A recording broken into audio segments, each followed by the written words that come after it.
He's like, you want to go to an open mic? And I was like, I didn't even know what an open mic was. I was 17, so I had no jokes. I didn't know what to talk about. I had no life experience. So I'm going up and I'm talking about how much it sucks to be a virgin. And people just chuckled and laughed a little bit. And just that little bit got me to be like, this is addicting. I would love to hear from you on trying to understand styles. I tend to be a little bit dumber. It's good that you know that. And I like to be dumb. I like being dumb on stage. How long did it take for you to like kind of find your style? Or did you not really find it and you're just living it because you're dumb? I think, yeah, it could be both. And this professional film crew came in and they said, listen, if anybody wants to pay $40 each, we'll film you. And so there were comics that were broke and had no money, and there was comics that had $40. And I was the lucky one that had $40. So I paid for a professional film. They recorded my set. It was a really good set. Not a huge audience, but just good enough. Took that and I sent that to BAMP Production. And then within that same year, I ended up opening. Welcome back to another episode of Game Plan the Podcast. I'm your host, Davis Cole, and joined as always by our producer, Juico. Howdy. Today's guest is a stand-up comic. Please welcome to the show, Billy Sherman.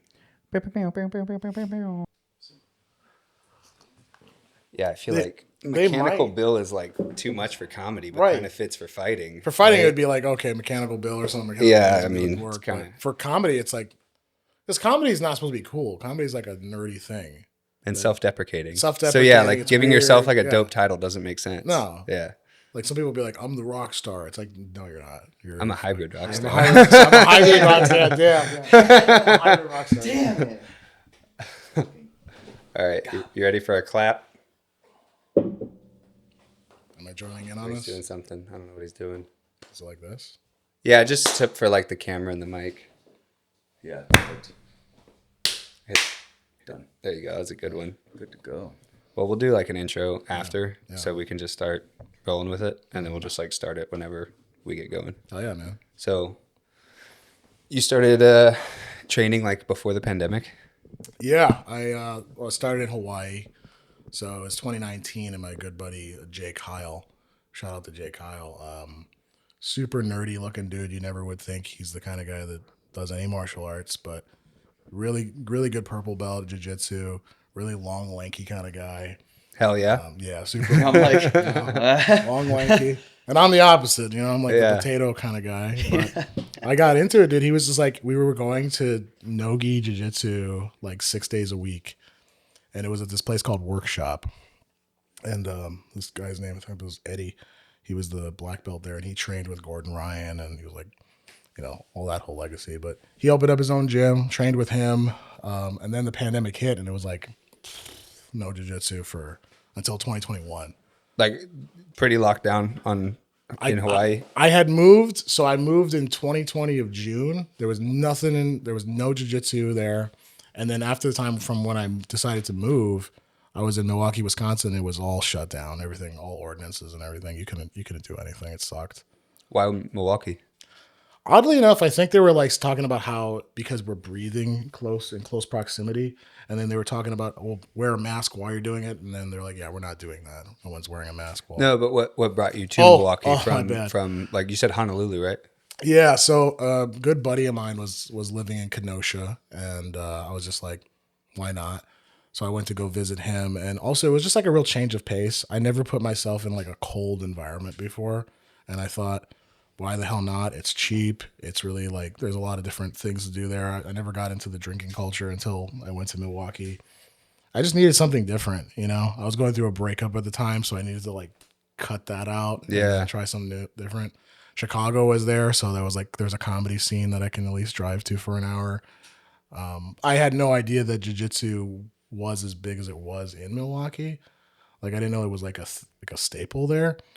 But there's quite a few gyms that are like really hardcore into it, and it kind of makes sense because there's nothing else to do. It's freezing cold and you just get drunk, so you might as well fight. I feel like that's one of those cities in the U.S. that's like one of the highest drinking per capita, right? Yeah, I think there's actually like 14 cities in Wisconsin and they're all the like top drinking. For like the top 15 drinking cities, It's like they got 14 or something. And like Milwaukee's number 1 or something. It's like something ridiculous. Like Green Bay is number 1 or something. But you were already doing stand up well before you got into jiu-jitsu. Yeah, I started stand-up comedy. I was about 17 years old. I was with my dad, and it was really random. He was like, "You want to go on an open mic?" And I was like, "I didn't even know what an open mic was." And he was like, "Oh, let's just try it." And I was 17, so I had no jokes. I didn't know what to talk about. I had no life experience. So I'm going up and I'm talking about how much it sucks to be a virgin.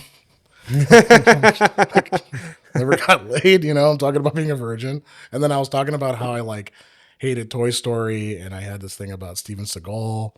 And people just chuckled and laughed a little bit. And just that little bit got me to be like, this is addicting. And I just had to keep doing it over and over and over. And dude, that was fucking epic. Like going and having that experience with my father and him opening the portal for me and being like, this is like a whole new experience for you to do. Same thing like with Jay Kyle and jiu-jitsu. It's like, you want to try this new thing? And it's like, sure, I'll fucking, I'll do it. I don't know if I'm supposed to swear. You can't swear on here? Fuck No, it. no, we don't. Okay, Yeah, there's okay. literally I don't want to lose any licensing. Anyway. Yeah. no. We don't really have any rules. We're actually extremely free to do whatever we want right now. We don't have no constraints. But was your dad a comedian? Was he doing stand up? Yeah, he did comedy in New York. And I mean, New York is just littered with good and bad comics, but his whole thing was Dangerfield. He was really into Dangerfield. And that was his influence. And he didn't really like go as far as I did. And I'm not trying to sound like a snob or anything, but he just never he was into it as like a hobbyist. And I was like, I want to try to make money doing this. And I want to try to like get actual credits doing this. And yeah, he had no idea how far I was going to, take it. But I think, he influenced me. He's always been funny off the cuff. Like he's not written funny, like comedic funny. But if you talk to him, you're like, this guy is just out of his mind funny. Yeah, I feel like, I spent my life doing jiu-jitsu and being in gyms and stuff, and you meet like plenty of those people. Oh, like, man. Yeah, we got a guy at Fight Factory who's just like, he's just good. Yeah. I don't know how his joke writing would be, Right. but he's always the funniest guy. Just in a the room. character. He just has that. Yeah. When I was in Milwaukee, I was training with John Friedland, and he's a black belt. He owns Neutral Ground in Milwaukee, and his actual ring name, because he used to do MMA out in Russia, his fight name was White Trash John Friedland. And he had like a mohawk, and he's like, dude, he's fucking wild. He's a wild guy. He dressed as a Nazi for Halloween. Okay. Full on Nazi outfit. He's got blue eyes and blonde hair. And the crazy part is he's like a veteran. He served our country. But why though? Like what? Just to test the limits. Yeah, Like he's just about testing the limits, yeah, dude. Yeah, no, I get it on that Like side. he'll say some jokes to you. He'll say some crazy stuff. Like he'll be like, I feel bad for ISIS. Like he'll like take the other side. And you're like, what? Just are you talking poking. about? Yeah, like Just poking. And it's not necessarily. It's just it was to test your thing, to test your limits. It's, oh, well, you can't say that thing. It's like I just said the thing. I feel like that's like what comedy is too, right? It's like how far can you push it and people are still gonna laugh before you like push over that and then they start hating you. And then if they do hate you, then to ring them back in and be like, oh, but I got you back, like Louis C.K. is one of my favorite comedians, and a lot of his stuff is really dark and just gross and messed up, but you somehow agree with him at some point. You're like, I could see how you made that. You convinced me. I would love to hear from you on like trying to understand styles. Like I consume a lot of comedy. I've been a stand-up fan since I was like as young as I can remember. My dad's super into it. I have a bunch of brothers, they're super into it, so we've been watching it my whole life.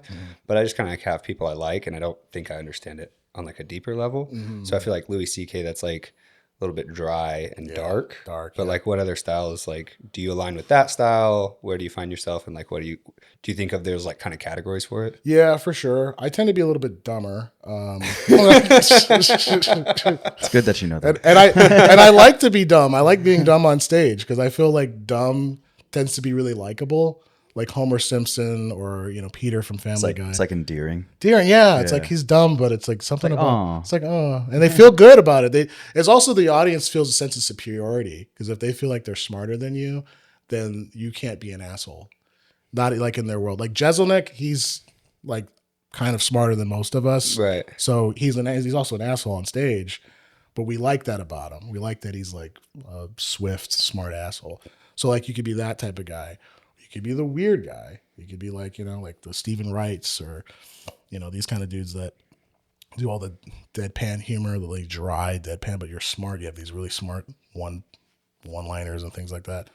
You could be the clever dude. I don't really like clever comedy that much. I like kind of just bunky over the head funny. That's my style. Like I like chaotic and crazy and How long did it take for you to like kind of find your style, or did you not really find it and you're just living it because you're dumb? I think, yeah, it could be both. It could be both, honestly. I'd like to think maybe when I was in 2016, I started getting my stride. I think there was some doors that were really opening. And at one point they were doing, I was at this place called Anna O'Brien's. It was an Irish pub. And we did it was a comedy showcase, right? So everybody was doing like 10 or 15 minutes or something like that. And this professional film crew came in and they said, listen, if anybody wants to pay $40 each, we'll film you guys professionally. And so there were comics that were broke and had no money, and there was comics that had $40. And I was the lucky one that had $40. So I paid for a professional film. They recorded my set. It was a really good set. Not a huge audience, but just good enough. Took that and I sent that to BAMP Production. And then within that same year, I ended up opening for Tom Segura at the Hawaii Theater. This was back in 2017. So had I not done that, that opportunity wouldn't have, blossomed. So, Sick. so like, it was like when that was happening, I was taking it a bit more seriously. And then also just kind of learning like my style of comedy. Like I talk about more chaotic things. I don't really talk about like what everyone else is talking about. Like everybody wants to do a Charlie Kirk joke, and I'm just like, whatever. I'm gonna do my own thing. I'm talking about me, or I'm talking about relationships, or I'm gonna talk about how fucked up of a person I am. Like I'm gonna do these kind of things rather than let me talk about the obvious thing that everyone else is talking about. That's just my thing. Do you have much of a process whenever it comes to like sitting down and writing? Yeah.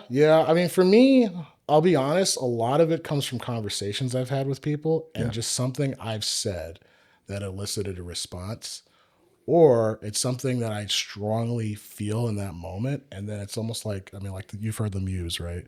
Like, I feel like there's some of that in your writing process. Like you have something come to you and you're just like, all right, what if I added this? Yeah. And then of course you got to go on stage and test it out and see if that makes any sense. And sometimes you bomb, it sucks. And then sometimes you're fucking, oh man, I'm keeping that, So When did you I know y'all touched on it earlier, but I was fiddling with some knobs and stuff. When did you start again? When was the first day that your pops was like, "Hey, come through"? it was 2010 of, I believe, July. It was July 25th, 2010. You were not nervous at all getting up on stage in front of a bunch of people? It was like butterflies in my asshole. I was so scared. Like I was shitting butterflies. I hate, dude. It was one of the worst things. And no one in there mattered to me. They didn't matter, but it mattered that I was doing a thing that I knew I was going to suck at, Yeah. Like in jiu-jitsu, the first time you do jiu-jitsu, you're a white belt, and maybe you're a little eager. You're like, well, fuck that guy up. Nope. You're not fucking how you want.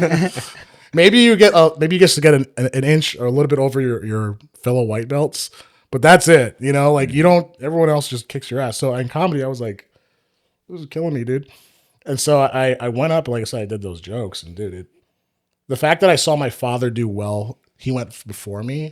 It kind of brought me like, oh, I'm not in alone. Like I have my dad with me. So Well, I'm sure you like picked up from him, like if he's a guy that's good at making people laugh, like he probably had a good sense of humor. So growing up with him, you saw that, and then him right before you, it's like, okay, yeah, I can just steal some of Dad's jokes or something. I did, and I stole the worst jokks.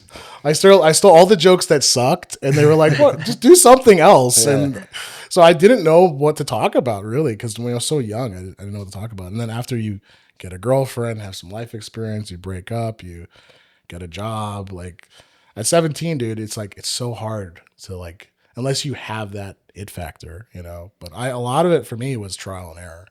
Yeah. Like I didn't just have it. It was like I had to learn some stuff, man. It was wild. So you like kind of developed in Hawaii before you moved to Milwaukee. Yeah. And then so you were there in what, 2019? 2020? Yeah, 2020 to 2024 of September. And in between that, before I had moved to Milwaukee, I went to New York City. I did like a New York tour. I was in California. I did an LA tour for comedy. And then at one point I did like a little Chicago, like back, like a little 1 week thing. So I've been to places. When I was in Bangkok, Thailand, I did 1 month in Bangkok, Thailand, and they have a comedy scene out there, really strong comedy scene. This guy Chris Raji, he's a great dude. He opened for Doug Stanhope. Instant connection, cool dude, dark comedy. We both get it. He put me on stage. He gave me the floor. I mean, just dope fucking guy.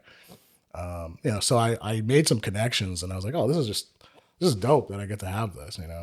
Even with Kill Tony, man, like you get to go to Kill Tony on Mondays. You just meet so many fucking people, and you just connect with them on all this like. Like even when you're in like the separate bar for like the bucket pulls, you can still like kind of network there. Yeah, rub elbows, dude. It's fucking awesome because you meet so many different people, and it's like, dude, you just connect with them. It's like, it's just nice that we're like all in the trough together, like we're all in the trenches, and we're all trying to make this thing happen. And some of them suck, and then some of them are like, oh, dude, this guy's gonna be the next big thing, Yeah, I want to come back to Kill Tony, but what I was curious about is particularly the comedy scene in LA and New York, and like you're just trying to make your way.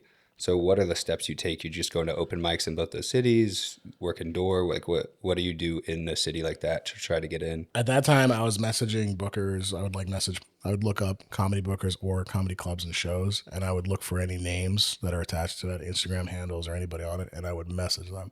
I'm spending like an hour or two doing that every day. So it ranks up, but like 90% of them don't answer you, or they just, they're busy or whatever. But the 10% that do, now you got a show. And it's better to just ask for it than to not ask at all, right? And I find that it's better to message people through social media and email and that kind of stuff rather than go to the venue and ask them directly because they're busy. They don't have time for you. They're setting up, they're putting a show. They don't want, yeah, whatever, dude, you're funny. They get that all the time.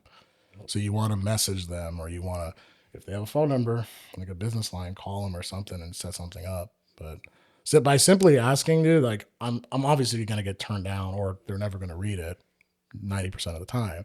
But it's that 10% where I'm like, all right, cool, I got a show. Even if it's a small little show, I got something rather than just mics, Yeah, and then could you walk me through, like, in an ideal scenario, you start with those, and then what's like kind of the progression you're looking for as a comedian? If you're progressing, you're at that point, some people and they like you, and then they start kind of bringing you in. Or let's say you're in a scene and you're like a door guy.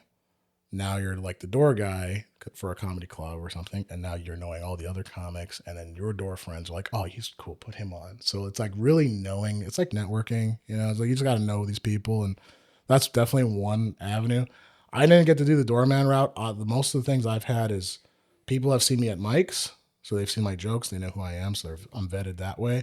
Or somebody referred me to another person and said, hey, you should put Billy on because he's got a strong 15 or a tight 20 or whatever the case may be. What's y'all have mentioned like doorman a good bit. Is that like I think bouncer? Is that what it is? Yeah. Okay. It's basically kind of the same. I guess doorman's like the nicer version of a bouncer. Okay. Yeah, without beating people up and scaring them away. But okay. Yeah, it's the same thing. Yeah. But you're just like checking people's tickets, getting them to their seats, and just kind of working at the front comedy store, whatever it is. Like you'll go to, I'm sure you've been to Comedy Mothership, right? Yeah. So you'll see those guys, and they're all jiu-jitsu dudes too. Yeah, they're all like 10th Planet guys. 10th Planet guys, and so they'll just look at your ID, or they'll stare at you really weird. Some of them will give you like weird looks, man. They'll like, I had one guy. That's just you, bro. Oh, dude, it was so weird. He like looked at me. He like went like this, he like licked his tongue, and I don't know what that means. I don't know. Does he want to hurt me, or does he like me? Like, what is why did he go like that? He wants to taste you. Yeah. I hope he watches this. I hope he. We'll send it to him. we'll clip that for sure.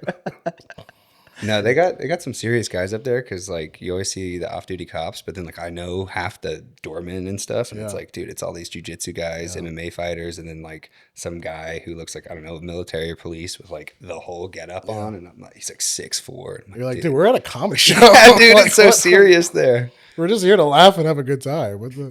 Yeah, and I've heard about like the same thing of getting into the green room there and stuff, and like security is extremely tight. Yeah. And Joe's a little particular with who gets back there and stuff, which makes sense. I mean, I feel like with a guy that popular and famous, like you have to have controls, because you're right there on 6th Street, and if you had people being able to walk themselves in, like it would just be a shit show. Yeah, and I also, on one end too, I do agree with it in the sense that I don't think anybody should just be able to go in the green room. I do think you should be a comic or somebody involved in comedy to some degree.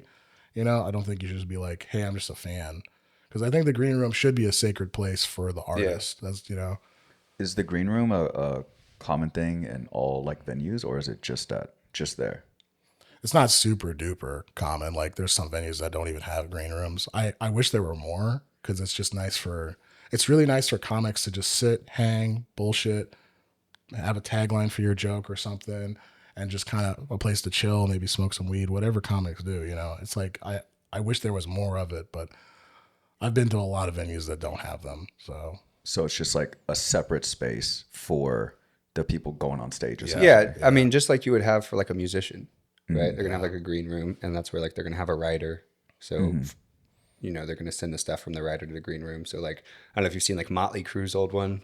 It was circulating on the internet lately, and it's like 2 bottles of this whiskey, 2 cases of this beer, M&M packets, stuff like that. So it's like what they would put in the Heroin green needles, room. just Yeah. fucking. So that way, like the talent can be comfortable, you know. It's So- dope to have it. I want to kind of draw like a little bit of parallels just of like the intro, call it white belt, right? You got open micer, and then you're like a door guy. That's like maybe a blue belt just for the purpose of the for a second, comparison, sure, right? yeah. And then you're doing like sick. maybe opening for people after being a door guy, That's like or purple belt. If you're opening for people, you're probably a purple belt. Okay. Yeah, and if you're doing like headlining shows, and road shows, you're probably a brown belt. And then a black belt would be somebody who's making money in whatever capacity, I would say, because nowadays you can make money by not being on stage. It's the wildest in this day and age. I could do TikToks and be famous and get ad revenue that way, right? Yeah, for sure. I don't play that game. I'm old school. I like going on stage and making people laugh. Right. But in this day and age, you don't have to do that anymore. You don't have to do road gigs. I like road gigs. I like going out and playing the show and meeting a bunch of interesting people. But I would say black belt, the pro level, would be, yeah, you're making money at some capacity. Or like arenas, stuff like that. Man, that's red belt. Yeah, That's for red real? belt, yeah. Okay. That kind of does help me put it in perspective. That's coral belt. Do you feel like you mentioned being a white belt and like getting your ass kicked in jiu-jitsu? I feel like comedy is so brutal because you'll get booed off stage and stuff, and it's got to feel like you're getting your ass kicked sometimes. Yeah. Like, do you feel like it's kind of both have that parallel of humbling you? Yeah, I think if you came on there with like a chip on your shoulder, like, oh, I'm good at it, I'll prove it, I'm the best, and then you bomb, and even if people like, it's not so much them booing you, because booing you, you're getting something, you know, You're at least getting a you're reaction. getting something, and now you can, well, you don't like that, how about this, and you can do more stuff, right? But if they're like just silent, Or talking to their friend and just like ignoring you. oh, that's brutal, man. That's brutal. I feel like comedy might be harder than getting your ass kicked. Like I'm comfortable getting my ass kicked. yeah, But like every day. getting embarrassed like that on stage sounds worse. psychologically, yeah. I mean, I guess, you know, if you're on bottom side control with a heavyweight and he's going for, you know, Americanas and Kimuras on you, and you're like, dude, fucking, and he's putting his man tits on you, like that's kind of, you know what I mean? Like, shout out to all the heavyweights out there. But yeah, dude, that's probably how it would feel. I think, honestly, they both tie in together because jiu-jitsu, you have to be okay with being bad in the beginning and getting your ass beat. In comedy, you have to be okay with sucking for a while. That was the biggest thing I see in common is that like the first usually could be 2 years of jiu-jitsu. It sucks. Yeah. Like you're gonna lose the majority of every round you do. Yep. And yeah, you're gonna get stuck on bottom. You're gonna get beat up. You're gonna get probably hurt a little bit before you can learn how to like protect yourself. But yeah, the pushing through that for comedy's got to be tough, right? Because you have to kind of somehow see the light at the end of the tunnel. Yeah. Or you're the kind of person that's like, I believe in this. I know this will work. Like, let's say you're a really dark, edgy comic and you're like, no, this is my style. It's going to work. And that's like a guy playing like Spider Lasso and never changing never changing grip. No, this is the best thing I've ever done. Like, it's like, I'm going to stay locked. I'm going to be locked down all the time. You know what I mean? Like if you're that guy, in comedy, there are those guys who are just stubborn and they're like, this is my style and I'm not changing it. And if they don't like it, F them, it's on them. So, and those guys will, you know, phase out at some point, but Well, and that's like another parallel I see just in the particular Austin scene is that you have like the Mothership and then you have like B Team New Wave. yeah. Right. And I want to hear from like the Kill Tony bucket pull bar. I want to hear about that. But like from my side, since the pandemic, a bunch of people have moved here, and some of those were the black belts, the elite guys making good money, and they were moving here, and their life was better. They're selling instructionals, they're making money off super fights, they got a couple $100 an hour rate, and then you got these other guys that are moving here, and they're trying to make it in jiu-jitsu. And I imagine you have a lot of comedians that I've seen it. I watch Kill Tony, so it's like I see these guys that they want to go on there and they're trying to make it in comedy. And I feel like there's a lot of people that have moved to Austin, whether it's for jiu-jitsu or for comedy, and it's like this vagabond lifestyle trying to like figure it out. And I mean, I kind of fall into that. Like I moved back here from Houston. I graduated from college, and then like the pandemic hit, I moved back, and I was like a purple belt, but I had some coaching experience. So I had to like kind of go through that grind and work some odd jobs to make it to where like I could actually have a career. Now I get to teach jiu-jitsu full time. So like it's awesome. And I like kind of pushed through, but I was that guy. Like I was living at my brother's house, and I was like eating whatever I could to like save money on groceries and just kind of like struggling. But yeah, I was just curious from your side, do you see those same kind of people in the comedy world? Yes. Yeah, absolutely. A lot of them, I hate to say it and whatever, but I would say, and other comics have agreed with me, so I don't give a fuck, but there's at least 60% of comics out here that are not good. And then there's the others that are like, okay, they got potential. And then whatever other percentage is like, those are guys that are going to be like, you know. So you see a lot of guys that are like, man, this guy has they steal jokes. It's more common in Austin. Yeah, it's more common. There's a guy who was just on Kill Tony. Yeah, he pulled the green text. What is that called? 4chan. He pulled the 4chan joke or something? Yeah, he just did the whole thing, like whatever that guy's material was. And I'm like, dude, like you can't just do your own thing. How does that like? Is that a common thing and it keeps happening? I would figure if that happens, then they would kind of get like blacklisted in a sense, you know. And he might like I do believe there probably is some kind of shadow ban or something that goes on, but it's gonna happen when you have, you know, they're starstruck. Oh, this is my next big break or something, and it's like I'll just take this and I'll go up there. And it's like, dude, that's also you're leaving a bad impression on your name because you're saying like I can't write anything. You know what I mean? Like I go up and I'll gladly do a joke from 10 years ago that I know works, that is my joke, and it doesn't bomb, but it's old, right? I don't like that it's old. I want to do new stuff. I want to talk about new things. But I will gladly do my old stuff knowing that I'm going to have success in it, you know, rather than, I'll just steal from this guy, you know. But I see a lot of that, actually. I see a lot of these guys who steal jokes. It's really upsetting, honestly, because in my mind, there's comedians and then there's comics. And people think those two words are the same, but I think of comedians as like, well, what's the deal with black people? Like, you know what I mean? Like, you're just like a character, you know? And and I think comics are like people who like actually write and have like joke structure and have like, yeah, I'm going in this direction. And they actually appreciate the art form. They respect the art form and they want to like be better, you know? Juice, how familiar are you with Kill Tony? Very little. Could you explain like just like the structure and the show of Kill Tony a little bit? So it's a bunch of autistic retards. So jiu-jitsu. I just want to be famous. That's all it is.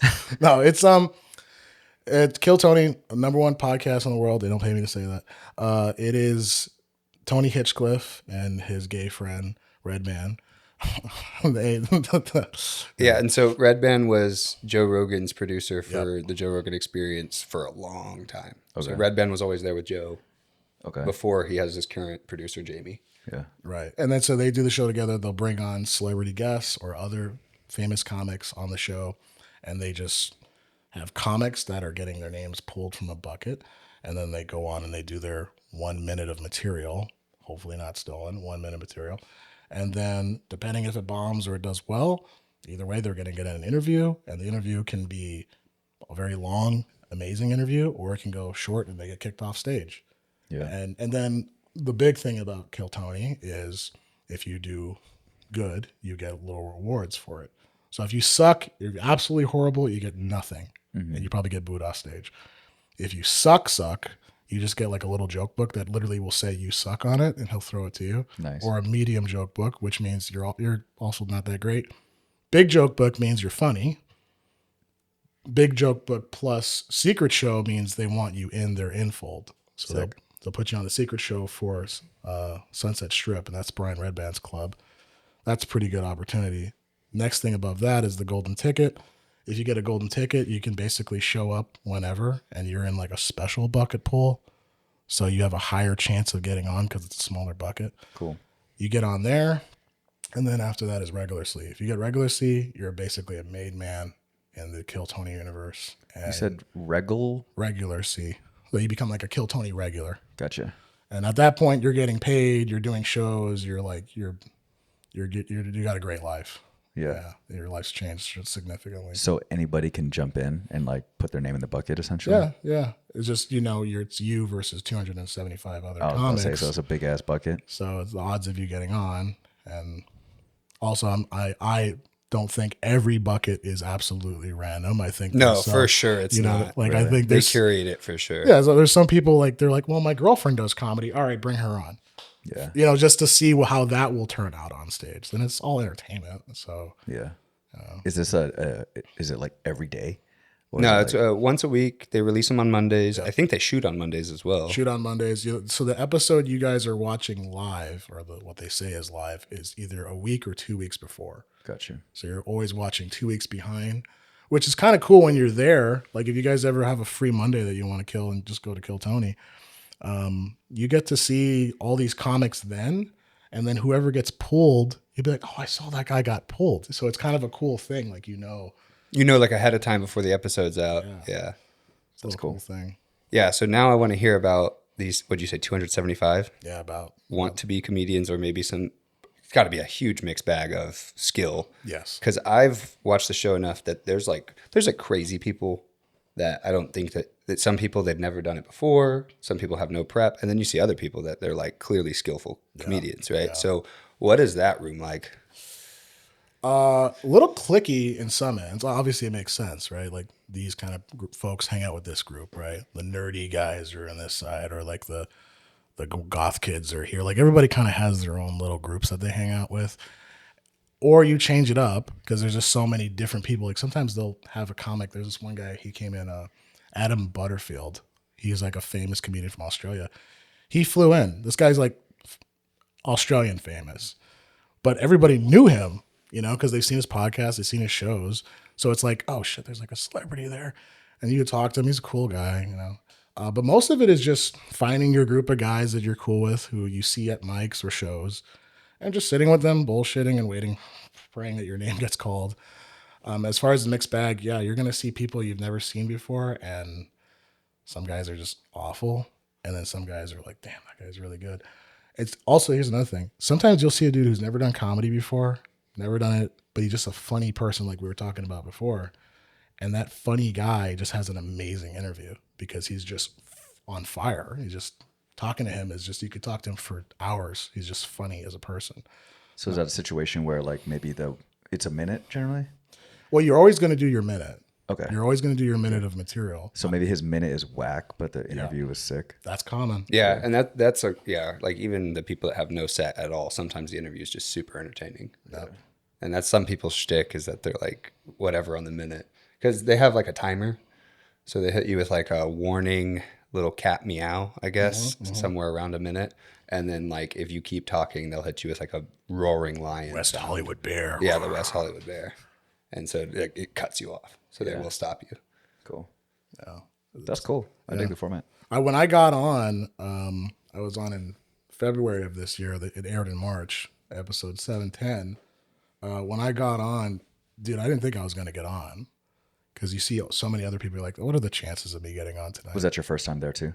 First time getting on Kill Tony. First time being in they call it the fat man room. So there's the fat man and there's the little boy. So being the fat man room, I think it's like 258 seats. Man. So a pretty good room, man. Pretty like, and now you're on Kill Tony, which is in front of like 3 million eyes. Yeah. Wait, but was that your first time putting your name in to be called for a bucket pool? No, I was signing up consistently for about 6 months. Every Monday? Every Monday, bro. Yeah. So you and those guys in that room, like it's got to be a lot of the same people every Monday, right? Yeah. So like you said, really get to know who's in that room a little bit. You'll have your friends and your frenemies, and then you'll have your people that you just don't talk to that guy for whatever reason. He's in his own world, or it's just like high school, man. You just, Yeah, that's what it sounded like as soon as you said like, oh, these people over here, and it's kind of Yeah. clicked out. It's very much high school. You got the jocks, you got the athletic people, you got the goth, weird emo kids, you got the nerds, and I'm kind of in my mixed bag group where I've got cool people and odd people, and I got Puerto Ricans, and I got everything, everybody's in my group. So it's kind of nice. I've got people in my group that I hang out with. They're all different experiences. I got guys in there that did it for a year, and I've got this comic that just visited. His name's Tomek, and this guy's like world famous in Poland. Tomek the comic? His name is Tomek. Yeah, Tomek the comic. What the fuck? His name's Tomek Kolecki, and he's actually really fucking funny. Like one of the funniest comics I've met, and he's 100% Polish. And dude, this guy plays arenas in Poland. He's like Polish famous. But out here, he's just another one of us. So he's like a geographic red belt, Yeah. right? Yeah, dude. Yeah. But over here, he's like, Just another comic like us. So is he switching languages? Well, his English is incredibly good. Like if you talk to him, like if he has a little bit of accent like this, but he's like, he's like, because I talk like this, but he's smart as fuck, dude, smart and just funny, and he's got so many different jokes to talk about. And honestly, meeting Tomek's been great. So like you'll run into people like that. You're like, dude, you're famous in like another country, and you're here now. It's like it's cool. Like we're in America. It's like, And you're in the same room with other people that are like living in their cars for 6 months, driving for DoorDash in between Mondays. Yeah. Right? We even had, I shouldn't say this, but there's a corner in Kill Tony that's like the drug corner. That's what I was thinking the whole time. There's got to be like real drug addicts that are just like that. This is gonna be my break, man. Yeah, there's a drug corner where people are just like, whatever, just like doing their thing. And like I said, everybody's got their things there. It's kind of cool. It's kind of cool. So going into that, you had been going for what, weeks on end. Did you have your set kind of ready to go for whenever you did get your minute on Kill Tony? Yeah, I had two thoughts. Either I was gonna do one straight bit, it was gonna be a theme, or I was gonna do break it, one-liner, one-liner, one-liner. And I thought it's probably better to just hit him with one-liners because I want to get the maximum amount of laughs Yeah. per 1 minute. And that's usually how my brain works. But hindsight 2020, I tend to notice guys that go up and just do one thing, one subject, they tend to have overall better success. So hopefully if I get on again, I would just stick to just one themed bit. And I recommend that to comics too. I think unless you have one-liners that are all succinct in the same topic, maybe just stick to one theme. And even if you have dry air in between, just make sure your last laugh is, build up to that last. it's a bit risky too, right? Because you only have a minute. Yeah, and if you're your doing one timing's thing, off. you need to like build it up, right? Yeah. No, and I've seen great minutes that they get the West Hollywood Bear. Yeah. And then I'm like, dang, I'm on a cliffhanger. And sometimes Damn. Tony will let him finish it. Yeah. But yeah, you definitely, a minute seems to be like a hard amount of time to work with. There was this dude who just got regular C, and his name's Diedrich, and guy's really funny. He came in with hardcore energy. And I think that's another thing comics need to do too. It depends on who you are as a person, but if you come in with energy and people are like, yep, that guy, that's the guy right there. Something about it, man. It's like, if you just got to come in, I see a lot of comics that will waste time. You have a minute. You don't have anything to waste. You can't go, what's up, everybody? How you doing? Don't do that. Don't do that. Just go and do your time, bro. Do your jokes. Yeah. No, it was funny. Last night I went back to rewatch like your minute and your interview, and as soon as I pulled it up, I was like, okay, timing, March 10th. Like I watched this the night it came out. I was watching it with my brother the night it came out. So then like he kind of set this up, and then we didn't meet till today. Yeah. But it was just really funny because I pull it back up and I'm like, oh yeah, I've seen this fucking guy that's before. awesome, dude. Thanks. Yeah, for sure. A random sidebar. We just went to Houston last week. Okay. So I don't know if you know Jackson Glass. He's a Austin 18-year-old pro MMA fighter. Oh. So like I've been coaching him since he was like 12 years old. And jiu-jitsu coach kind of stuff, and helped transition a little bit to MMA. I mean, he'd already been doing striking and started jiu-jitsu when he was like 4. So I just helped him out and stuff. Yeah, exactly. So we went out for his fight and did like the weigh-in Thursday morning, got some breakfast, and then went out to eat at dinner. And we're sitting with like the coaches and the fighters, and there's live music playing, and this guy's playing like a mellophone and a guy on a guitar, they're singing. And me and one of the other guys were like, man, I fucking know that guy. I can't figure it out. And so since we're all in combat sports, we're like, okay, maybe he like is in jiu-jitsu and we've seen him at tournaments or something. Like, man, this whole dinner, we're there for like 2.5 hours. Like, man, I recognize this guy. And then finally we're all done and they clean up and they're getting out of there. And I was like, hey man, like I got to stop you. Like, I know you from somewhere. Where do I know you from? And it's Fernando, the freaking trumpet player on Kill Tony. Oh, so when I pull up your episode again, it's your face and his face right behind you. And I'm like, that's why I know this guy's face so well, because I'm spending 3 hours every Monday watching this show where this guy's kind of just in the background on the set. Okay. So it was dope getting to watch him play, because him and the other guy just crushed it. And we were singing along with them and had a great time. They're incredible. It was pretty cool to see I've seen Fernando, Kill Tony in the wild. I've seen Fernando once. It was at like a speakeasy jazz bar place, and he was just tearing. Yeah, exactly. Like, oh, dude, that's cool. They're kind of touching on that. Like, you were talking about MMA for a minute, but I was just gonna say, like, I noticed like when you meet like jiu-jitsu folks, it's almost like a Dragon Ball Z power level thing. Like, I can tell if somebody does jiu-jitsu, even if I didn't roll with them. Oh yeah, yeah. What are the tells outside of ears? Yeah, I mean, I think slippers for one. Right, everybody wears slippers. Though. Yeah, but there's certain slippers like you gotta. It's like what do these tell you? You definitely roll. Because to have the balls to wear those shoes, you definitely can fight back. Slippers for sure are like dead giveaway, and then I don't even look at the ears, dude. Like, that's cheating. Like, you gotta there's a certain like shoulder posture. There's a certain amount of brokenness. Yeah, you have to. Like a purple belt kind of, that doesn't. One of my good friends, he can't turn his head all the way. Yeah. Oh man, his name's Rick. He'll go like, I'm like, yeah, he's done it for a while. So like, yeah, you can tell. Like, you have like, and then you'd be like, where do I know him from? And I'm like, oh yeah, this gym, that gym, or something. You know, some open mat somewhere. Some open mat. You meet a lot of cool people at open mats, dude. That's where we met. That's where we met at Val. Shout out Val. We were killing each other, dude. Like, I mean, I think open mats are like the Kill Tony of jiu-jitsu, man. You just meet so many interesting people there, man. Where's the drug corner? That's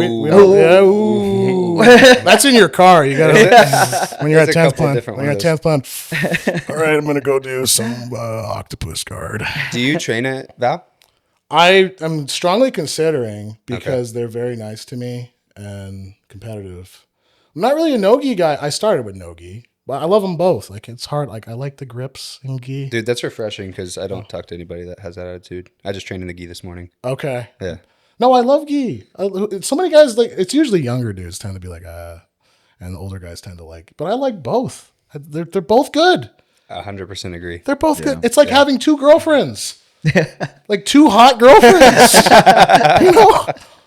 You get to, like, I have the hot girlfriend no-gi Tuesday, Thursday, and then I got a hot girlfriend Monday, Wednesday. Like, you should have both of them. And I mean, wait, like, what's hotter, gi or no-gi? I feel like nobody can say gi is hotter than no-gi. Yeah, but gi is like a slow burn love. You know, it's like a long-term relationship. Passionate. Yeah. You know, she's nurturing. She takes care of you. She loves you. And then, like, she'll always be there for you. She'll always be there. And no-gi is like that hot bitch. You just, you're like, yeah, take it. Yeah, baby. You know what I mean? I've always loved gi. You know this. I started with both, and I've always preferred gi, but I just kept training both because I felt like it was the right thing to do, and I didn't want to be like super one-sided. Yeah. You know? And then I guess just over time, for no real reason, just based on scheduling, I started training more and more no-gi. Like, it started swaying more no-gi than gi. And now I think I'm like 80% no-gi these days. Yeah. For better or worse, I don't know. But I do love me some grips. Yeah, just give me something to hold on to, baby. Yeah. Like, come on. I like doing weird things. Like, I like doing like the squid guards and like the worm guards and the things that upset people. Like, why are you 100%, bro? Like, why are you doing that to me? Why are you doing Universe Guard or whatever the hell? Like, you know, like, I like just weird things, you know, and then for sure. And the weird names, I kind of like them, you know. Bro, I just like shit that looks cool. That too. I'm just trying to look cool. Look cool, dude. Yeah. I mean, I don't know about my Barambolos. I'm not really good at those. That's like to me, Barambolo is like the coolest thing you could do. Yeah. In my opinion, I like Barambolos a lot. I can't do them very well, but I just love I want them to keep going. I don't know if I've ever boloed. Have I boloed? I'm sure. I can truck roll. Not like the old school, like the Berimbolo came out 2012-ish as like the biggest, hottest thing at that kind of time. And then from like then to 2015, it like, that was like the Mikey Musumeci. They would just go out there and pull the De La Riva and just bolo everybody and like win worlds a few times for that style. So I would say like, yeah, you probably know how to do more of like the modern no-gi style bolo than like the old school. I don't even know what that is. I invert a lot, but I don't know if I bolo. Bro, I guess you've trained with this guy. Yeah. I don't know if he's like at open mats like he is during normal training, but he'll just be like singing and fucking off. Oh, okay. Like half the round. No, I learned that I can't sing with everybody because it's like mildly disrespectful. For sure. Yeah. So I don't do that. Okay. I've had rolls where, like, say you're rolling with somebody and then you're on top of them and you're kicking their ass, and then you see somebody and you're like, oh hey, you're doing that like while you're on top of the other person. That's really disrespectful. No, I'm so bad about it. Like I teach kids too, and I'm like telling the kids like, don't talk while you're rolling. And then like when I'm rolling, like we're fucking around, we're talking. Yeah, I'm talking shit 100%. to the person I'm rolling with. I'm narrating the roll while it's happening. I'm like setting a horrible example. You know? I'm tickling like my neighbor's feet.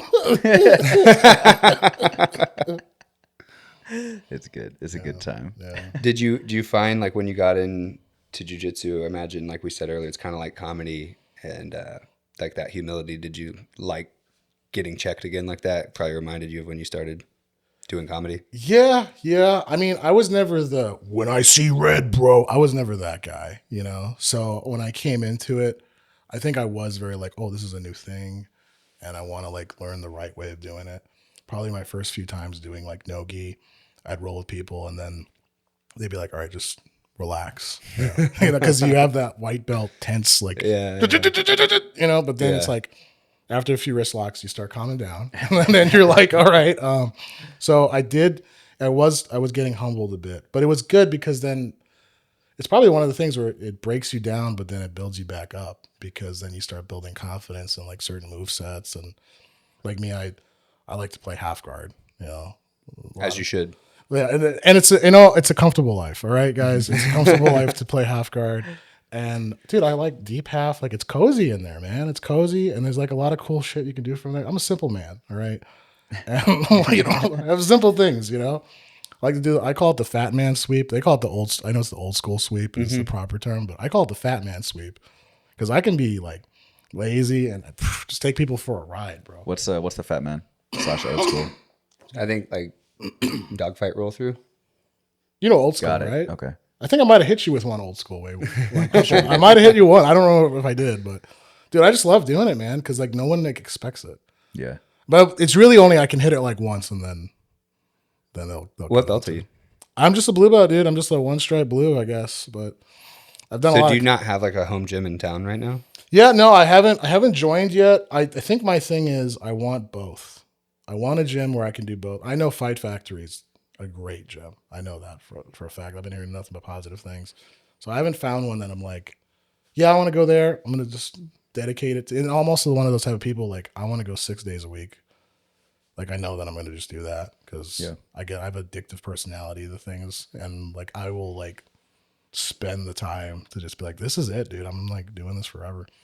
And then I get injured, and you know what I mean. You get a shoulder injury or something. I've had shoulder injury, foot injury, finger injury, so many freaking injuries. But then you coming back from that, like I just want to rip this guy's head off. Come on, stupid toes, stupid fingers. Come on, man. You know. I know. I feel like that's a tough thing with like once you get used to training and you get this release and it like calms you down and like you go train hard and then afterwards like cool, now I'm relaxed and I can think and all this kind of stuff. But then when you stop training again, whether it's injury or vacation or something like that, where like you're just off, every time I hit like that 5th day, whether it's injury or like this summer I went on vacation and I was like, I'm ready to strangle somebody. You know, and it's like, okay, is this actually helping me out or is this hurting me? Because now if I don't have it, like I just want to fucking roll with somebody. Yeah, there's another thing too. I think another thing, like, I mean, I'm sure you felt this, but I think the more you fight, the less you want to fight later. Like you start getting a little more like, all right, I'm pretty chill. Like I kind of dump that. Oh, for sure. I dump it, and then I'm like, oh, hey, what's that? Like I'm just so. It's like the closest thing I've had to Zen. Yeah. Honestly, like No, I'm like the epitome of that. I was like all sorts of into trouble, and then I started training at 15, and not a single thing since then. Yeah. It like chills you out, man. It does something to the brain. I think also too, like for me, I was never good at Rubik's Cube solutions. But jiu-jitsu makes me want to be. Like I start figuring out, oh, there's this connected to that. So I become like I'm not smart per se, but in jiu-jitsu I feel kind of smart. So it's like it's kind of cool. Like, oh, I know the arm goes there, that goes here, and you know. So That's my argument against the guys that hate on the gi so much. It's like, dude, it's just because it's more complicated and you're having to think more. And like I can create like another layer to that puzzle in the gi that like isn't there in no gi. So it's like just a little bit more straightforward in no gi. I mean, I think some of the leg entanglements get pretty damn confusing. Oh yeah. But compared to like the lapel entanglements, it's way less confusing, you know? So I feel like that's like people's scapegoats. Like they don't like it because, oh, you can hold me. It's like, yeah, problem solved, dude. You can figure out your way out of this. You just got to think a little bit more. It's true. But I agree, like on the young man side of it, like I could totally see if I was 10 years younger, I would be like doing nose beers, hand signs, and like, you know, shitting on the gi. So it makes sense. And wrestle fucking people. Yeah. You know? But yeah, I feel like you have a little bit more life on the mat in the gi as you get older. I can feel it now because like I have a pretty bad neck injury I've been dealing with for the last 2 years, and like I can train in the gi and it's really not that problematic. But the no gi scraps, like pretty much anytime I'm training at a real high intensity, it's gonna bother the fuck out of my neck. Yeah, and it's like unavoidable. And now like I'm 33. I just turned 33, so now I'm like if I'm going against a guy 10 years younger than me, and we're matching belts, but we're not matching intensities. You know what I mean? Like this dude's definitely younger. He's coming at me with a competition blue belt at 20 versus a competition blue belt at 30, a massive difference, you know? So I'm having to like really like, all right, I don't care. I'm pulling guard, you know, I'm doing the smart thing. All right. Like, whatever you think I'm a guard puller or whatever. I can wrestle a little bit. I know I got a little bit of wrestling. Shout out to Ben Hakes for teaching me some double blasts and some single legs, but I got some wrestling, but you know, if I'm going up against a guy who I know is not going to do much wrestling, I'm going to probably try to wrestle fuck them, you know. So you got pretty addicted to like going to jiu-jitsu classes. Do you follow the sport as like a fan as well for like ADCC and the Who's Number One shows and that kind of stuff? Yeah, I've been watching. I mean, I'm not super up to date right now because I've been taking a little bit of sabbatical, but like CGI and all like Craig Jones stuff and some stuff, but yeah. Yeah, it's been interesting. Like last year there was a lot of drama with like the CJI and ADCC. And then Craig Jones, you know, they did the Craig Jones Invitational 2, and it just didn't have as much hype built up behind it as last year. And I mean, I think the simplest one is just like the $1 million for one guy. It's too cool of a story. Yeah. When that shit was going on last year, I would go around to anybody that would listen. And the second I told them, like, these guys are going to grapple for $1 million, like, well, that's cool, man. Yeah. Like, even if they had nothing to do with the sport. So I hope that they go back to that model in the future. It's probably really hard to top that, right? Oh, for sure. They said something about a third one, right? Yeah. I mean, they did like the little him and Mikey putting on suits coming down the escalator saying that it's funded, which I believe that. I don't think that with Craig's reach at this point, like he would have any problem, even if he didn't have to get just like an anonymous donor to fund it. Like he could totally pull sponsors and make this work. Mm-hmm. He's proven that he can get eyes on it. So I'm sure somebody will help put it together. Maybe not like as big, but. But there's no idea of the rule set, right? No. Yeah. And I think, you know, the other problem was the quintet format was just turned into a disaster at the end. So I feel like that kind of proved that there was potential for problems with it. I don't know how much you followed that, but it was like a misunderstanding on how the final would be scored based off of like the ref's decision. But then what made it worse was like they said B team won, and then they told New Wave, okay, yeah, B team won, they're gonna get the $1 million, but fuck it, we'll give you guys $1 million too. Yeah. And then they pulled that back again. And it's like there was already enough beef between B team and New Wave.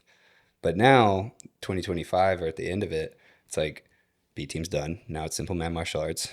New Wave changed to Kingsway. They open up just next to us at Fight Factory. So it's just like maybe not the same as it was closer to the pandemic in the Austin scene. Like there's still all the good guys, but like even the New Wave team that's all under John, there's like, I don't know, 4, 5, 6 gyms that are now started that are like their top guys that kind of have their own spot now.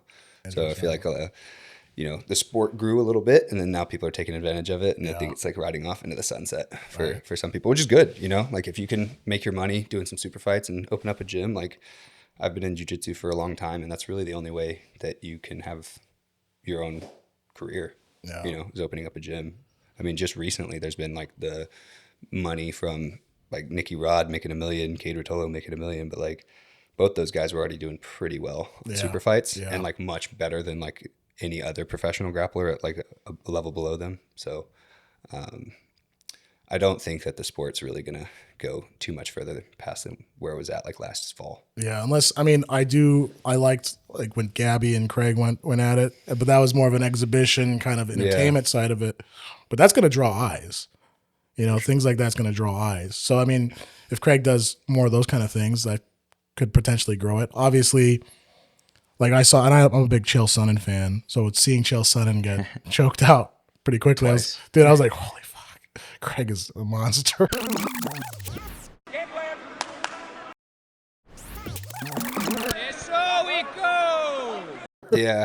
Yeah. God, that was so fucking weird to me of like, I couldn't tell what was choreographed and what wasn't. Yeah. And I guess he really did just like put him out. Yeah. And I think the other impressive thing is like, he's just like, all right, here's a hit off the bottle of whiskey. And then I'm going to like take my clothes off and go grapple. And then like Chael, like, I mean, I guess Chael's probably quite a bit older. Yeah. Right. Yeah. So it's kind of like what you're talking about in the gym where a guy 10 years younger than you, it's like, you know, Craig is, I don't know, probably mid 30s now. Yeah. But Chael's got to be mid 40s. 40 plus something. For sure. I mean, he's also still like an amazing wrestler. And I tell people, like, do you think with that takedown was Craig just letting him take him down so he knew that he was going to do that setup, or was he actually taken down? Yeah, he probably took him down. So he took him down legitimately, but then he was like, oh, here's a buggy. Bam. Yeah. You know, so. But that was, dude, I love seeing that fight, although I would have rather who did Craig challenge? Steveson. Steveson? Gable, yeah. So I would have rather seen that because I was like, oh, that would have been. Bro, did you see his knockout this weekend? I don't think I did, no. Oh my gosh. I've never seen this before. So he's just kind of in the pocket, knocks him out with a left hook, but he was already going left hook, level change, double leg. I've never seen someone get a clean KO. Oof. The guy's unconscious and he hits the double. Oh, dude. While the guy like hadn't even fallen yet and landed the takedown with the guy unconscious. Damn. I've never seen someone time their a punch knockout to a takedown that clean. And there may be other examples, but I've never seen that. And like he got so hype afterwards and I was like, okay, we've been looking for like a heavyweight to be exciting for a while. Holy shit, he's the real deal. That's sick. What was it on? I think it was on one of the like regional promotions that Fight Pass has. So it was on Fight Pass. I just don't know like the name of the organization. Okay. But yeah, That's that sick. dude is dangerous. Yeah. So it seems like he made the right decision of like, okay, I'm not going to do this one-off grappling match. I might be able to be like a UFC top contender. Yeah. And that makes sense too. I mean, if you go on the UFC route, like in the career making money thing, like if you do the UFC thing, but I think longevity, car jiu-jitsu, man, that's the new age. All right, we're going to do car jiu-jitsu. That's where our jiu-jitsu's going. Everybody get a shitty car and start doing car jiu-jitsu. What is there? Car jiu-jitsu phone booth? Oh. I haven't seen phone booth jiu-jitsu, but that's really cramped. There's one like where they're like grappling around a tire or something. Oh, tire wrestling. Yeah, that's a thing, right? I'm not just making that up. Tire wrestling, yeah. I don't know where all this shit came from, but redneck philosophy and the love of wrestling and jiu-jitsu and grappling sports. I think what they should do if they ever want to have like the gi in like super fight form is just put people in suits. So it looks armored like John combat. Wick, There is something like that. you know? Yeah, you said what? I was just saying that like instead of having like gi super fights, which like have never sold, it just doesn't hit. It gets so stalled out and boring. I was just saying like put them in suits so they can still do gi jiu-jitsu, but it'll look like John Wick, like actual suits. Yeah. There is. I have like, seen some of that. Yeah, before. there I've is seen some people do it. They're like too. James Bond kind of looking. Yeah, they'll go at it. Sometimes they'll have like little weapons and they'll play that weapon game where they're like trying to grab a knife or a gun, and whoever gets it. I'm like open to creative ways to like the car one. I think is pretty cool. Yeah, because like as I've spent more time teaching and training in different combat sports, like I kind of like self-defense. And so the car one, it's like wrist control, hand control. Like you kind of need to know where their hands are at all times, and like changing the environment's kind of exciting. Cause like, I'm in my car all the time. Yep. Like it's the only other time I'm out in the in the world. So like, And just so happened in that Uber, your Uber driver wants to attack you, like just take their seatbelt and hit them with a baseball bat, choke from the back. we should do bus jiu-jitsu, all right? Let's just do a bunch of guys on a bus. Like on a city bus. Yeah, just fucking, Yeah, dude. that would be chaos. I think the only like crazy offshoot of that kind of stuff I liked was like the Russian 5v5 MMA. Yeah. Because like I don't like watching tag team jiu-jitsu because it doesn't make sense. It's like either you're gonna get jumped by the two guys, like why would you exchange one guy? Right. But the full-on Russian 5v5 is crazy, and they also do it in like a playground. Yeah. So you got dudes just like jumping off shit onto other people. I feel like the Russians have like the least amount of constraints with what they can legally do, right? So they just do whatever. You could never have a show like that in the U.S. I want 5v5 on like a subway. Oh, dude, Like on a subway platform. or in the like Mortal Kombat background, like in the car.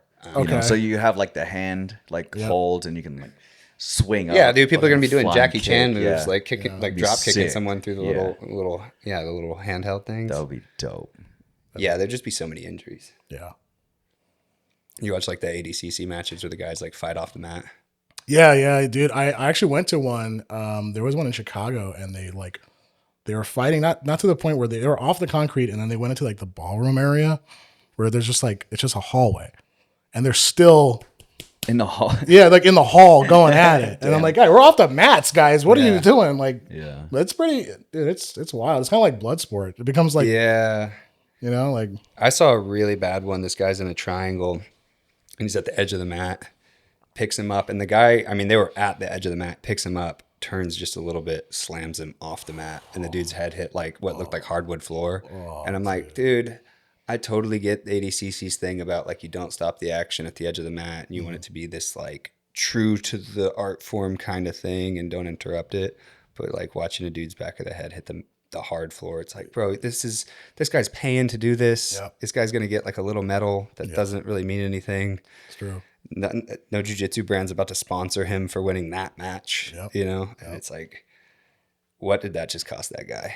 It's 100% true. Sometimes if I'm even doing like a regionals, like I'm doing like a grappling industries or something like that, I'll see two dudes that fight, and one dude will wrestle the other dude into the monitor, like the TV, like the table, and it goes from jiu-jitsu to WWE. Yeah.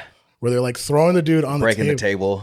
and you're like, dude, like the same thing like you're saying. The gold medal, the medal costs $2 to make, and I get the feeling behind it. But what are you doing? Like you're an accountant. You got to work on Monday. Like at the end of the day, dude, we're just doing this because we enjoy doing it. Like, but yeah, same thing to your point, man. I see that all the time, and it's like, I do think there should be rules. Make it safe, make it intelligent. On the other end, if you're wanting to do the Craig Jones thing, even then that has that, like, what do they call that? So the Craig Jones is the pit. Pit. Yeah. I like that one a lot. Yeah. It's just clean looking. And yeah, there's elements. Contained. It's contained. There's elements where you can be like in a weird spot and they'll use that as their advantage, to get up and do like a move. But I think that's like the best that we have right now. 100%. I've been talking about it a Over ton. the bowl? Oh, well, so the UFC BJJ, they kind of took that idea and created a bowl. That's what they have to call it. They can't call it the pit. Okay. Because Karate Combat, I guess, patented or, designed the pit. And then Craig Jones was able to like lease that. So the UFC BJJ liked the idea. They made the bowl. So it's basically the same thing. The only difference is like you have a 45 on the pit in right angles. And then the bowl is just rounded. So it's more of a slope. And like we were talking to William Tackett about it, and he was like, it is different because like in the pit, you hit that hard angle and you can't take backward steps. Yeah. Whereas in the bowl, it's a softer incline. So you can kind of run up the bowl in a slightly different way. But the biggest thing for me is taking away like the flat open mat. It keeps the action going. Yeah. Because like bigger guys, they just push each other out, reset. Yep. Little tiny refs walking two big guys back to the middle. All right, go again. They push each other out, and it just kills all of like the continuation of the action. That's true. And so even though like with the first CJI, like going with the 5-minute rounds, it's actually more continuous action. I think it's way more exciting because like there's been a couple of those flow grappling who's number one matches with like two guys not pulling guard, engaging on the takedowns, equally matched. And it's just like 15 minutes of resets and like hard collar ties. It's like, I think if you take that same match, even though they're equally matched, put it in a different environment, you're going to get a lot more exciting match. Yeah. So I'm a big fan of that. And I also like the 10-point must scoring system with like 10-9 rounds, 10-8 rounds, because like coming from like boxing and MMA, it's just the standard for those sports that have been around for a lot longer, and the audience is like accustomed to it. So I feel like it just makes sense to like, yeah, now it's just like all these other combat sports you're used to watching. Whereas like in the past, to watch jiu-jitsu events, it's like, okay, what are the points for? They're not wrestling points. Yeah. Okay, that guy's on the ground, but he's winning. Like, it's just super hard to watch it. But if you watch like a couple rounds and you just boil it down to like, who won that round? Okay, that guy got a little bit more. I feel like it's just gonna be more palatable for the audience, because like the jiu-jitsu guys that like jiu-jitsu, you don't have to sell anything to them. They're obsessed, we're already you know? in. Yeah. And we're gonna watch as much stuff as we can get, and we're gonna scroll Instagram about it. But like getting people that are not jiu-jitsu people into it, it's going to have to be like super easy to watch, and it's going to have to look like fighting. Right. And I think that's where sort of the combat jiu-jitsu kind of takes, where they can get some of the UFC kind of guys that are just more into like, yeah, I want to see them punch each other. You can kind of take some of those folks and bring them into our world a little bit. Because like when I'm watching UFC, I'm waiting for the jiu-jitsu. I'm waiting for the rest. I want them to grapple. And then you'll see people, boo, get up. Get up. They don't know. Yeah. Yeah. They don't. I have so many friends. Oh, I don't want that grapple. You get up, sissy boy. Like, you have no idea what's going on there. Yeah. And I'm like looking for it. I'm like, I fucking love it when I see Oh, it. and we're in like such a grappling era for the UFC right now. You know, I mean, it's Right. just like you said, wrestle fuck. That's what they're doing. Yep, It's like yep. just a bunch of Russian dudes. My, Super good takedowns and submissions, and nobody can stop it. my girl lost this last UFC against the, what was it, the Polish chick? Was she Polish or Russian? Oh, yeah, I know who you're talking about. I forgot her name. I forgot her name too. I put a bet on that fight. I bet a whole turkey dinner on that damn thing, and I lost, dude. But she was getting wrestle fucked pretty hard. This weekend? The last UFC fight, it was like 2 weekends ago. I'm forgetting what it was. Islam versus that other dude, and then forgetting all the names. It was like blanking Well, out. Valentina Shevchenko won Yeah, against against Zhang Weili. Weili. Yeah, that's Did the one. Shevchenko wrestle fuck her? She, she, Yeah, I've been Valentina Shevchenko has been like one of my favorite female fighters for a I long didn't know time. much. I didn't know much about her, but she's an incredible wrestler, like, Dude. So yeah, like I've been saying that wrestling's fake and it's all judo. Yeah.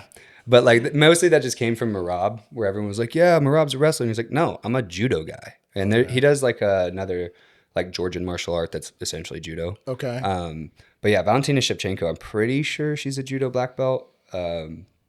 But super interesting. Like her and her sister are from Kyrgyzstan, and like came up in the Muay Thai scene. So they had like a shit ton of Muay Thai fights, and they fought like a lot of other relevant female like UFC fighters back in the day, like Joanna.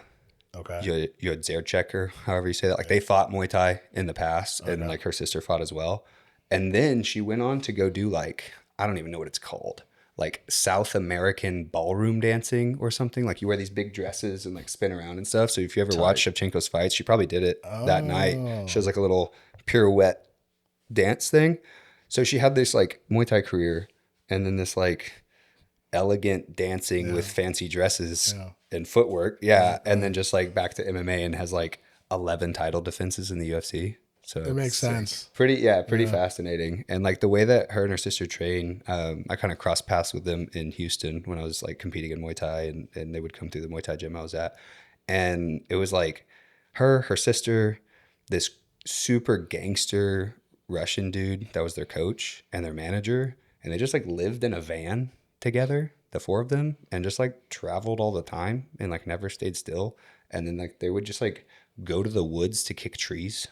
So you just see like these two Kyrgyz sisters just like shadowboxing in sweats in the woods and like teeping a tree over and over and shit. It was like the most like old school kung fu movie style training I've ever seen. Yeah, that's epic. Yeah, that's freaking epic. They need But, to make I mean, a her- doc out of that. I think like her Sick. sister's now a mom and has like a kid, but I mean they were both in the UFC at the same time, so it's like pretty badass to me that they, and like their mom is like some kind of Muay Thai trainer in Kyrgyzstan. Interesting. I would have never thought that Muay Thai would be. Is that Eastern Europe or I mean, that's really kind of in between Eastern Europe and the Middle East. Middle East? You know, Okay. kind of between the two of those. Interesting. I would have thought they would have been more like Wrestler Central or something like that. But Muay Thai, dude. Yeah, she's incredible, incredible fighter, dude. Yeah, I've been blown away how long this run has been going. I met her 10 years ago, and I was like, okay, like she's been doing great, UFC She hasn't champion. lost sense. No, I think she's lost, but Same, goddamn. her losses are always to like contenders and people that take the belt from her and stuff like that. But I just feel like fighting that late, a whole lifetime of Muay Thai fights, and then 11 title defenses, like that doesn't even account for all like the other fights leading up to that. Yeah. That's crazy. I'm ready for the White House, dude. Yeah, I don't know what to make of it. It's like you see this with everything now. Everything has got to be like a political statement. it's So all you see all these political, fighters that are like, I'm not fighting in the White House, and I'm not there to be like your entertainment for a bunch of billionaires. And it's like, okay, I totally see that, but like if you're getting paid and that's how you make money, do it. Yeah. I mean, what's the difference between you're still fighting for billionaires in any other fight anyways? Yeah, and it's like, dude, you work for Dana White. He's friends with Trump. Like, how much are you really sticking it to the man by taking a different fight from Dana? Yeah. But I also get it. I wouldn't want to be, that's like some real gladiator shit where it's like entertain the masses for me, Right. Let's like Caesar throwing on like the festival so that way everybody's happy with his leadership. Yeah, exactly. So, but like it sounds like there's going to be some pretty sick matchups, and God, could there be something more American? Yeah, dude, that's like the most American thing, dude. I'm ready for like the beginning. Charles Oliveira versus Max Holloway, dude. That's a tough one because I love them both. So it's like seeing two of my favorite fighters. Like I can't pick one or the other. Yeah, and your jiu-jitsu guy versus like the slick hands. Dude, yeah. And I have to like Max because I'm from Hawaii, right? But I identify with Charles Oliveira's story a lot because I came from nothing, dude. I was poor. And like he made it, you know what I'm saying? Like, you know what I mean? Like seeing him, like he was in the favelas and like that whole grind, dude. I mean, even just his career in the UFC. I don't know how many fights he's had, but it's a ton of fights, and he's really like worked his way through it for a long time. I love that story. Like that to me, that's like the best story. If you're coming from nothing and then you build your way up, that like touches in here, And then Max, obviously, Max is just tough fighter, man. The whole stand and bang thing, dude, like that's like the most Hawaiian thing you could do, man. Bro, that pointing at the center of the octagon and getting the knockout with like a half a second left or whatever it was. The Gaethje fight? Yeah, dude. I happen to have the Naga reffing staff over for a watch party for that. Okay. Like, I have some friends that work for them, and so when they come in town, I was like, hey guys, like if y'all aren't driving back to wherever you're from, come watch the fights. And I was like, perfect pay-per-view to buy. Sometimes you buy it and it's like, bro, it's $80 and it's not even a good show and they're all decisions or something. That one I absolutely lost my mind, and like I was just in pure disbelief because I feel like I've seen people point at the ground and I've seen people like do that kind of stuff in a few fights where they kind of like stand toe to toe, but never one with like a buzzer beater knockout like that. And like props to Gaethje for having the balls to do it, because like I've seen quite a few other fights even recently in this year where they kind of point and then one guy's like, nah, dude, I'm not going to sit there. I'm not going to get Gaethje'd right now, Dude, I love it, dude. It's like to see that whole thing like toe to toe and just trading blows with each other. To me, I can't. That's like the most masculine, manly thing you can do, because you're not trying to block. You're just saying, I'm going to fucking hit you and you're going to hit me. Yeah. So one of us is going down. I was talking about this weekend, I got some training with Cody Steele. Do you know who Cody Steele is? Sounds really familiar. So he was at Fight Factory, white through black belt. Okay. And at the beginning of last year, he moved to Vegas for like his UFC career. Okay. And he fought earlier this year in February against like a Chinese guy. I can't remember his name right now. And they went all 3 rounds and beat the shit out of each other. And I would recommend you go back to check this fight out, just because it's like very Stephan Bonner, Forrest Griffin, like stand and bang. And at the end of the fight, they're still just like slugging it out. And it was like the epitome of what UFC fighting should look like, dude. And sometimes you don't see that. Like nowadays, maybe it's a little more defensive and especially with the Russian grappling, dude. They're just like, I can just shoot on you at the bell and I can grapple you every round. Right. And then you're not going to be able to do anything to me. And like, it's interesting watching the kind of like balance go back and forth in the UFC of like striking predominant, grappling predominant, striking predominant, grappling predominant. Because I mean, it started because of jiu-jitsu. So you could say like, all right, then it was like, yeah, learn to grapple. But then everybody kind of learned some jiu-jitsu, and through like the 2000s, striking. Yep. You know, the Anderson Silva days. Yep. Even like GSP, he was a great grappler, but like he also had really great jab and like good boxing and stuff. You know, but I think we're right back, and then like Conor McGregor, right, a little bit more striking. But now we're definitely in a grappling era where if you're not wrestling in Dagestan at 4 years old, I don't think you're going to be able to be competitive. Yeah, it's true. It's very true. Dude, so what was it like growing up in Hawaii? Hawaii, man, I love Hawaii. It's super expensive, bro. Yeah, like, so I was born in a place called Pearl City. Pretty much grew up with just my mom and my sister and my brother. My dad was out of the picture for a while. And then he came back in later in my life. But I just remember, dude, like I was saying earlier, tough times, hard times financially, single mom, like just kind of growing up in like the ghetto. It was like really in the hood. And people don't think there's like a ghetto in Hawaii. They think, oh, it's just tropical all paradise, rainbows and dolphins, and we're in huts. Coral reefs or something like that. Yeah, it's like there's definitely the hood. There's definitely slums, you know, and growing up in that, it's just like it's tough because you just like you like want money, you value money, you like think about it all the time. So, dude, I remember like growing up, and then from the time at one point my mom was like, "We're gonna go to Vegas and try to live out there." At one point, I was like, at 17, I was like, "Dude, I'm going back home. Like, I don't want to be in Vegas. Like, I hated Vegas when I was a kid." So I moved from there, and I lived from 17 to 27 all the way, like 10 years back home in Hawaii. And I was like, I don't care if I'm making no money. I want to be around the people that I'm, you know, my culture, and I want to like see the whole thing. I felt like by the time I left, my mom took me out when I was like 7. So I didn't get like a full life experience growing up there. I was like in school for a little while, then I got pulled. So when I went back, I was 17. I was like, I want to learn everything. Got really into like reggae. I was like, I had like long, crazy curly hair, smoking weed every day. Island boy. Island boy, dude. I was out there, man. I was like, I was smoking weed every single day, and I was like really out there. And you know, it's crazy. There were jiu-jitsu gyms in Hawaii that were like popping off and like well known, and I just like, oh, what are they doing? But I didn't think go in there. Just go in the. Yeah. That would have changed my life, dude. I've been in like a brown belt by now. You know what I mean? Or maybe a black belt. But I was like, oh, maybe not. And I was just like, you know, I was so into like just the island culture, you know? And yeah, it's super, super expensive. Lived with my dad for a while. And just worked like whatever odd jobs. I did a lot of food service jobs. It's tough, dude. Like living there, like you do need to make some sacrifices. And I think my big thing about Hawaii is realizing you're working while other people are having a blast. And that sucks. You know, like other people, you're on their playground. You're working Saturday, Sunday. Everybody's having a great time. Oh my God, we saw dolphins. And you're like, fuck your dolphins. Fuck your fucking dolphins. All right. I have to do 12 hours of this shit. So it sucks, you know, but if I wasn't for Hawaii, I wouldn't have gone to comedy.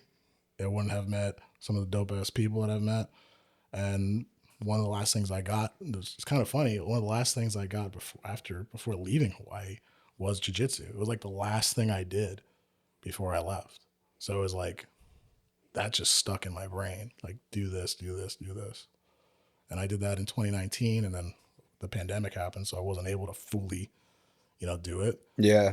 But it's just kind of interesting where it's like, I've gotten more gifts from Hawaii than bad things, but economically, man, you need money from like an outside source. I don't know how you can really make it work, dude. It's just so expensive there. Yeah, I don't know. I couldn't imagine like being poor there because like the only things I have seen is like gas prices and milk prices where it's like $10 for a gallon of milk. Yep. It's like, what do you do? Probably 15 now. That's yeah, it's right. Like we go to Wisconsin, it's like $1.50. You know what I mean? You're like, oh, cool. And I don't drink milk anyways. I'm lactose intolerant, so fuck it. But at the same time too, it's like just the option to have that. Yeah. You know? Like I knew I was gonna come to Texas because I've always wanted to come to Texas. I like the food, I like Latinas, I like tacos, you know what I mean? So I knew I was going to come here, plus the jiu-jitsu hub here. But most people from Hawaii stay home. They live with their folks, they're with mom and dad, they wait till their mom or dad passes away, they inherit the house. That's the typical thing. You're staying with your family through most of it, but I've kind of been a lone wolf in my family. Everybody went the safe route, and I was like, I want to go meet people, go out, go to another dude, I was in Milwaukee, Wisconsin. There's nothing about me that's Milwaukee at all. Yeah. Like, there's nothing about me that screams Midwest. And I was just like, I want something different. And yeah, like I will always be an island boy. I always love my roots that I came from.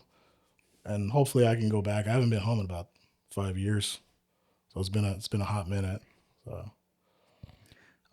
You went back to Hawaii when you were 17, yeah, yeah. right?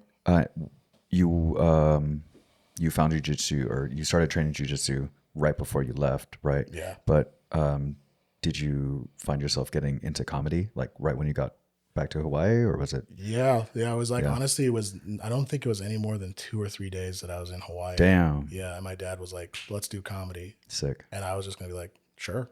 Yeah. I've always watched comedy. I've always loved it. But to do it, I was like, sure, Dad, let's go. And yeah, dude, that was kind of epic because it's like I'm home, I'm with my pops, and now I get to do a thing that I've never done before. Yeah. Like, what? And you got bit like Yeah, hard, dude. right? Dude, Yeah. I got the bug, man. It Yeah. just bit me. I was like, oh, I want to do this every single week. It's crazy because where I started, it was this place called Laugh Track Theater, and it was like this little hole in the wall. Like you could pass it, and like no one cares. You fill it up with like 30 people on a good night, and then from there, from 2010 to if you fast forward, right across the street is the Hawaii Theater. So that's where I got to do the Tom Segura opening. So 7 years, but it was off and on. I was doing comedy. I was working. I was, and then to finally be like, oh, I've progressed. Like that's a big eye-opening experience going from like 30 people in a dingy little small theater to holy crap, 1,500 people. Yeah. And you're like, dude. And you can literally see where you were. Yeah, you're like, yeah. I'm like, well, now it's like a little Cuban restaurant now, so that's kind of cool, But I wish they would have stayed, but they went out of business. What are some of the things you miss the most about Hawaii? The food for sure, and the people. I mean, the people like they talk about aloha spirit, right? So it's just that generosity kind of a thing. And I don't here it's like Southern hospitality. It's pretty close. Yeah. Just the generosity of people checking in on you or saying, hey, are you hungry? Let's go get some food. Don't worry about it. My mom's cooking or my auntie's cooking. It's like that nurturing, loving community kind of thing. And you don't really get that in some places. Yeah, there's Midwest nice. And there's people in New York that sound rude, but then they give you things or they help you out. There's those little kind of things. But like, dude, like the aloha spirit, like seeing people just like giving you generosity or wanting to include you in things like that, I miss the most because that's like, it's ohana, man. It's like family. You're like, oh, dude, I'm part of this thing, and food for sure. Like it's hard to get good Hawaiian food, dude. I was just bitching about that to Juico the other day.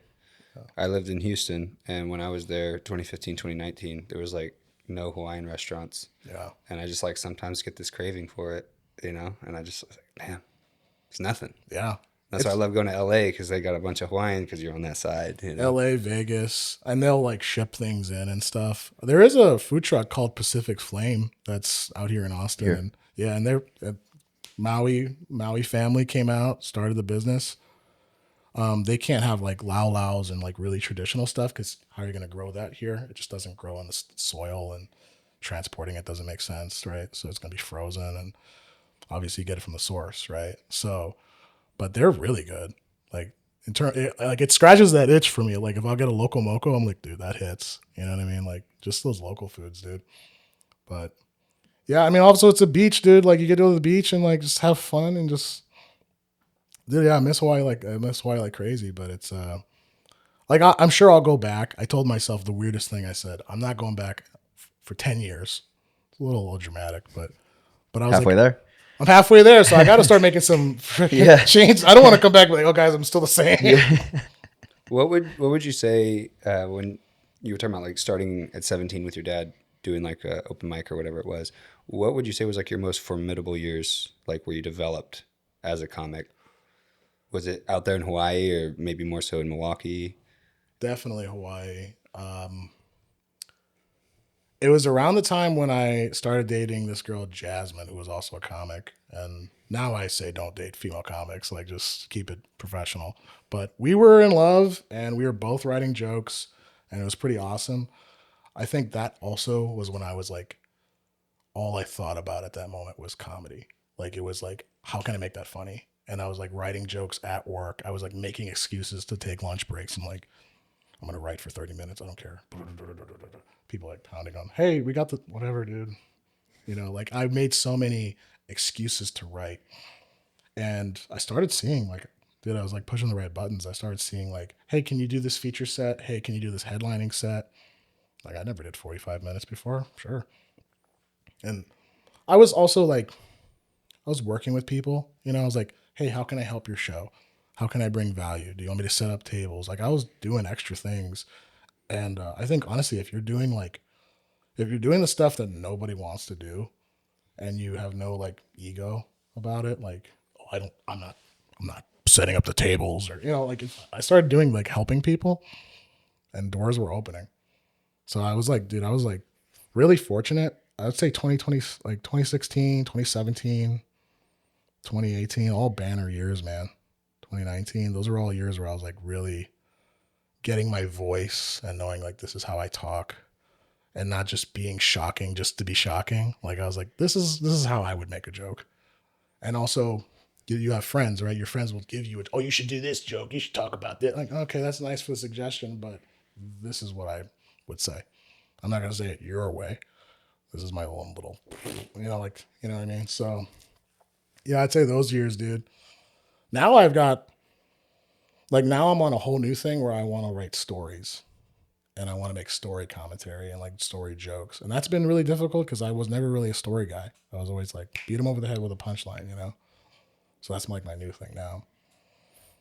And then I imagine Milwaukee to Austin, was that pretty comedy focused? Things like the Mothership, Kill Tony, Yeah. and then like the kind of collection of other clubs and just like the Rogan sphere. Yeah. Like I knew I had to come here. I put it off for a while and I was focused on other things. But I knew like if I didn't come to Austin and I didn't get on Kill Tony, I'd been like, well, what am I doing? Like that's one big thing you can, you know, have branch off and have fun with. Honestly, I was never big on social media. And I was never like, hey, follow me, follow me, follow me. As soon as I got on Kill Tony, it was like 900 follows. I'm not surprised. Yeah, Yeah. makes sense. Damn. Yeah, as if you have a good episode or you're good or you're just a cool dude or whatever, just people are just, pfft. And I'm like, wow. Is Kill Tony like a hard thing to get in? Like not as a bucket pool, but like as a spectator? like just going Yeah, in to bro. watch. They freaking put their tickets on sale. I don't know how many months in advance, and they sell out. Oh, yeah. So that's not something we like. Like, We- oh, it's Monday. Let's drop in. Yeah, we can't. I don't think we can go pull up tonight, but we Okay. could probably find a way to. You could do standbys. They have standbys every day. You'd have to get there really early, but there's almost, I'm not going to say always, but there's almost always a case where somebody doesn't show up Yeah. and then you might get a discounted rate on a ticket Cool. and then you're in. How much do they generally run? Any idea? It's like in the hundreds. Yeah. Yeah. It's cool. Yeah, it would definitely be sick because, like, I don't even think of it as a podcast, but then Tony always refers to it as a podcast, Yeah. and I'm like, sure, whatever. Podcasting is such an open form that, like, I don't think there's really a specific like style it has to be or way it has to look or sound or anything. But I mean, for being live, doesn't make sense that they call it live as well because it's like a week out. Yeah. But it's like the biggest show. Yeah. I mean, couple million on YouTube. I don't know if they put it out on the other platforms. It's probably bigger on YouTube than anywhere else. But like reliably and consistently, what Tony says is like the biggest live podcast in the world. Yeah. So Sick. if you can imagine with that many millions of people watching it, when they put those tickets up, like people will travel to Austin just to go to a Monday night, just to be in the crowd. Yeah. You know, That's dope. which I mean, I've seen that just like every time I go to the Mothership, it's usually on a weekend, and like every crowd is just bachelor party, bachelorette party, and tourists. You know, which is cool. I mean, Tech bros and whatnot. yeah, I would love to go on like a weekday night where it's a little bit more of like a local scene. Tuesdays, I think anywhere from like Tuesdays all the way down to Friday. Like Brian Holtzman, when he was in town, dude, I got to catch his show. Oh my God, I just pissed myself. It was so damn funny with Brian Holtzman. You guys familiar? I'm not. I'm trying to think. older guy, tells it like it is. Kind of. Is he the local guy? I know he lives here in Austin. Really funny dude. Oh yeah. This is who I thought it was. Yeah. He's very maybe dark. He's super dark, edgy-ish. Yeah, very edgy. But then for you end sure. up agreeing with him at some point. You're like, Yeah. dude, you just convinced me. So like, he's funny as hell. One of my good friends, Ian Edwards, great comic. I've known him for like 10 years. He plays sometimes. So like, comics are coming in and out. So if you can catch one of the Tuesday to Friday shows, like it's worth it. And those shows tend to be like $30-$60 around there. Well, and the reason I want to go on one of those is like, and I'm not knocking the comics, but what happens is like, it's a freaking bachelor and two bachelor parties and a bachelorette, and they're not like necessarily comedy fans. Yeah. And so like, they're just really drunk. Almost every time I've gone, someone gets kicked out, and like, they're just not a crowd for comedy. They're just there for like tourism and stuff, which I totally get it. Like they usually laugh at the punchlines and stuff, but I've seen a lot of comedians get really frustrated in those rooms because they're like, man, what is up with this crowd tonight? And I'm like, dude, I came here to laugh. I'm in a great mood. Yep. You just do your thing and I'm going to laugh and I'm going to be a great audience member. But like, I've definitely been there for quite a few shows where I can like see the comedians get like, yeah, what the heck is up with y'all? Y'all are the weirdest crowd. And then they'll find their like one little pocket and then like get the reaction they're looking for. Yeah. But I would like to see like, guys like you where it's like other hungry comedians in the crowd that like really get it. Yeah. It's kind of like when you go to like a fight. Like I've gone to combat sports events all over and for a long time. And like I make this joke that like every single combat sports event, there's like a guy who's like, grab his dick and twist it. It's just a trope every time. Like it probably happened on Friday night and we just missed it. Yeah, I was kind of waiting for it. Dude, every time. And it's like watching fights with that crowd versus watching fights where like a jiu-jitsu crowd. I've seen this at some of the Who's Number One events, and someone like passes a guard or escapes side control, does like a super subtle thing, but it's a clearly educated crowd, and you hear like the simultaneous like ooh and like respect for it. And it's like I'm sure with comedy shows it's probably the same thing where like I even saw it on your Kill Tony, your closing line about like pissing on your dad's grave. And then like Cam Patterson didn't even laugh. He was just like, dude, that was good. Like he just kind of was like, hell yeah. And I imagine like comedians kind of giving that reaction where it's like, I respect that. That's good. And like still probably laughing, but more so like appreciating the art. And that's so funny about that last joke because I didn't even finish. And that was on me because I heard the meow and I was like, oh, I should probably wrap this up. But I had like another 10 seconds and I could have just finished with the actual tagline on top of that. And I didn't do it. And I was like, fuck, whatever. But I was like, the interview will carry me. I was like, whatever. Yeah. No, did you see this? I saw it a while ago. I don't remember it. Dude. What was the guest? You had Cam Patterson. Who's the other guy? Tyler Fisher? Tyler Fisher, yeah. So he's wearing a schmedium. Yeah. I remember y'all switched shirts. Yeah, right? Bro, and that killed me.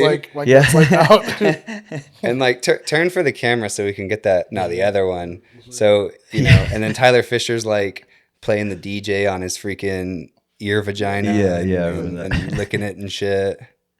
But I mean, going back to like identifying fighters, I think Tony, I think he's like a fan of combat sports and MMA. He's a little wrestler. I think he wrestled in college. Right, and he's like really into like fake wrestling or whatever, professional wrestling. WWE fake wrestling. Hey, dude, I feel like in the jiu-jitsu world, we can call it fake wrestling. That's true. We can. But the first thing is like, hey, you a fighter? What's up? Right. And it just got on his radar immediately.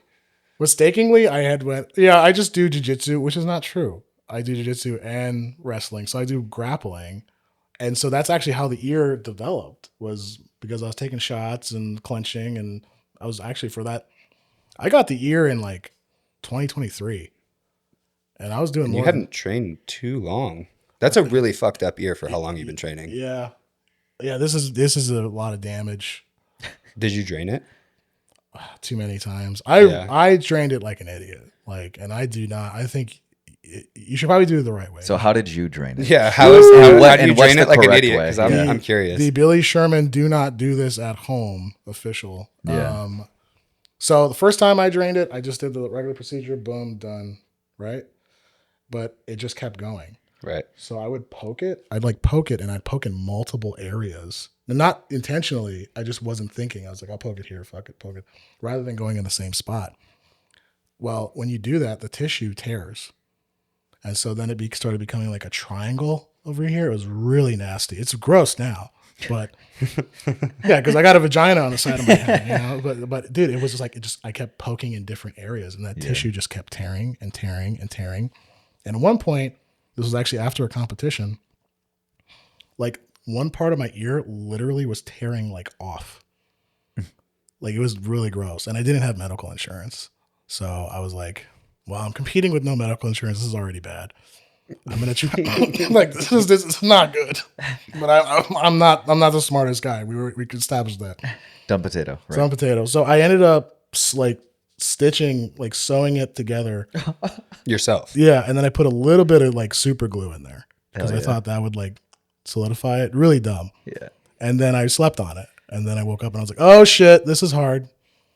And now that's my life now. So is that what like the lips are? I think, dude, yeah. Is like the suture in the middle or something? Yeah, I think I sewed it some way, and then when I pulled the thing out, it just became that. I'm like, all right, that's me. And Staring at this thing for an hour. I want to do this side too. Like if I can do both sides, then people are like, yeah, okay, that's his hobby. Have you ever had like the opposite reaction where people think you have like a birth defect or anything? Oh, all the time. Yeah. People are like staring at it and they're like looking at it. They're like, so were you born that way, or are you a fighter? And they think they have to be sensitive. Yeah. And I'm like, no, yeah, just do jiu-jitsu and wrestle, whatever. I used to work in a restaurant, and I had like a couple coworkers one day finally be like, hey man, like what's up with your ears? Like we were just curious, like did you have like a birth defect? And I was like, oh no, like this is normal. Like if you do wrestling or boxing or MMA, like your ears are gonna get this kind of damage. And like they were just so sensitive to me before because they thought it was a birth defect, and I was like, no, bro, it's fine. Like I don't care. Is that a common thing in striking too? The cauliflower? Mm-hmm. Yeah, I mean, Boxers. all of mine. I mean, I had in 2020 when I came back, I did get like cauliflower for like a year, it seemed, and I got like more, but I already had quite a bit. But like what made mine bad would be like a shot. My ear hit someone hip bone and it starts, but then in like the boxing rounds just like get clubbed, and it would just like blow up from that. So like mine definitely got worse from like MMA training and boxing training for sure. So, did you drain yours? Oh yeah, dude, I'm a pro at it now. I actually kind of enjoy doing it. It's like a little procedure, you know, and like there's a little bit of technique to it, dude. Like I've had my ear pierced accidentally. Oh, so like too big of a needle, and they're trying to get the pocket. Yeah. And they just go through. And I'm like, you can feel it. Yeah. Like, dude, what the fuck? Yeah. You just pierced my ear, you know? So when you do it, you're supposed to, there's like ear fluid where it says like yellow, right? Or whatever. It's like an amber color. It depends on like how fresh it is too. Yeah. And if it's fresh, it's usually yellow. But if you waited for too long or it's been sitting, it'll become like bloody, gross blood ear. And so I'll be doing that. And there was times when I'd buy needles on Amazon. yeah.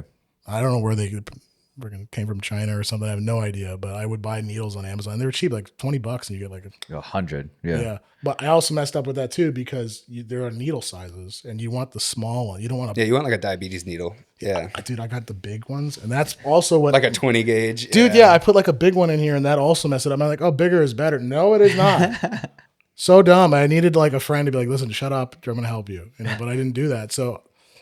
Now, if I do it with this one, I'll even it out, and people are like, okay, that's Billy's thing. The cool thing is with cauliflower ear, though, is the people who know it. They're like, oh yeah, you're like and they sort of treat you. It's like a badge of honor almost. They're like, oh yeah, you do that thing. Oh, that's cool, man. And they'll like mess around with you a little bit.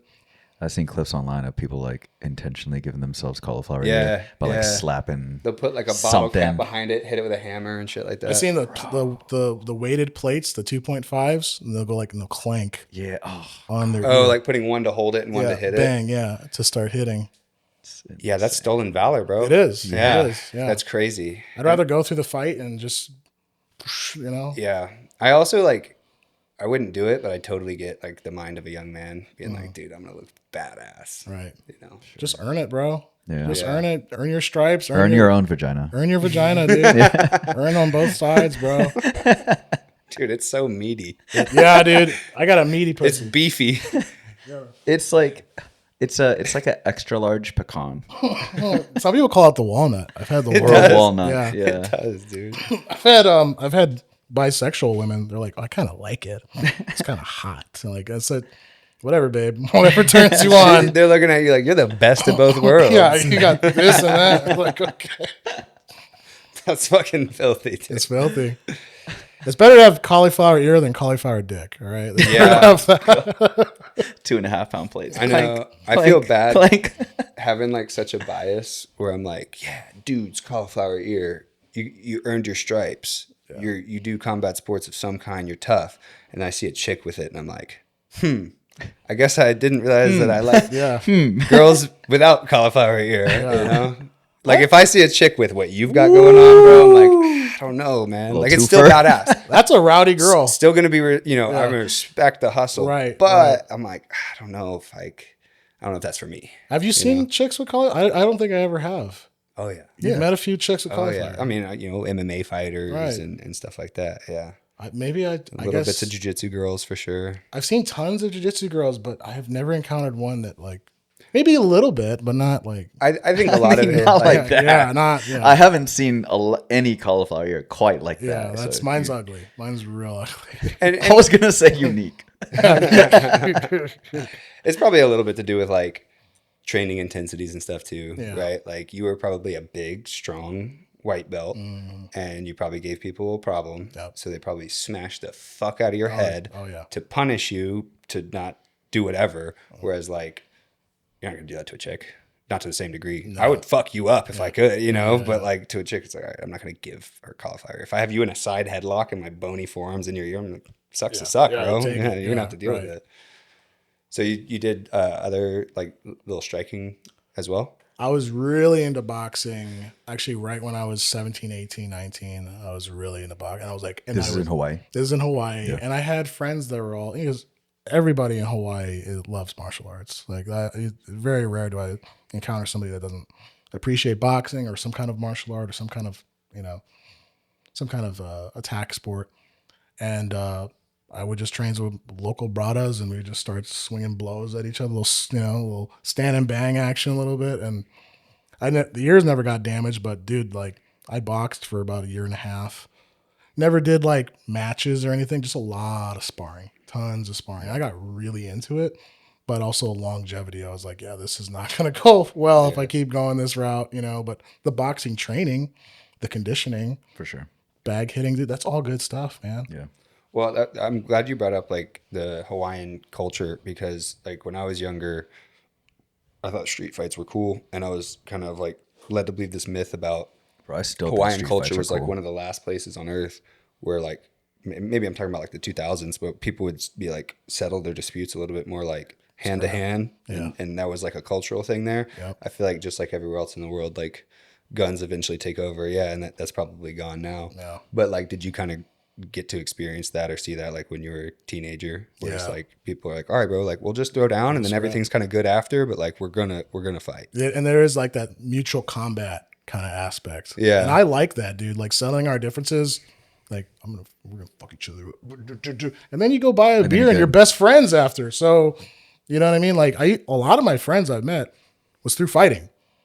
Totally. Like some Dragon Ball Z Goku type shit. Like I fought them and then we became buddies. And then we were like, yeah, dude, let's go get a beer. Like it was the weirdest. Oh, dude, you bond with people in a different way. I mean, even just like doing grappling tournaments when I was younger, all those guys that I used to compete against, particularly like 17, we're all still friends. Yeah. And it's like some of them, I beat them. Some of them, they beat me. Yeah. But now we're all like old dogs in our 30s, and it's like super fun that like, dude, you're still training? Hell yeah. Do you remember when we did this shit when we were kids and we were actually good? Right. Yeah. But it's like I'm at a phase with it where I love training. I just can't do as much as I used to. Mm-hmm. So I have to like pump my own brakes and make sure that I don't do too much because like I teach, so I'm on the mat at least 5 for most of the time 6 days a week. Right. And like there's always the chance to train.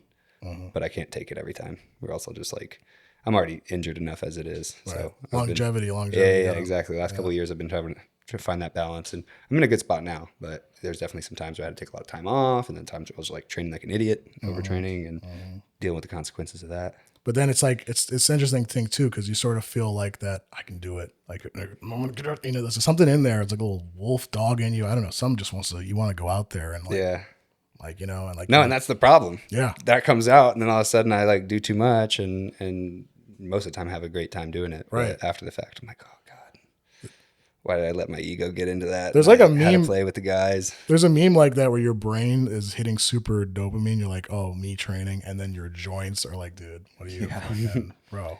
I know. I've been seeing like these short form clips of like me doing my sport and then me outside of Yeah. my sport. And I feel like jiu-jitsu is like the best example of that. Cause like when I'm warmed up and I'm going, like I feel so good. And then like we did a road trip this weekend and I'm like getting out of the car at Buc-ee's and I'm like, I can't even stand up straight. Yeah. Like my back hurts so bad. I'm limping and shit. And it's like, but when I'm warmed put us up on the and mats. I feel pretty good, pretty coordinated and athletic. But when that shit cools back down, I feel like a grumpy old man. Yeah.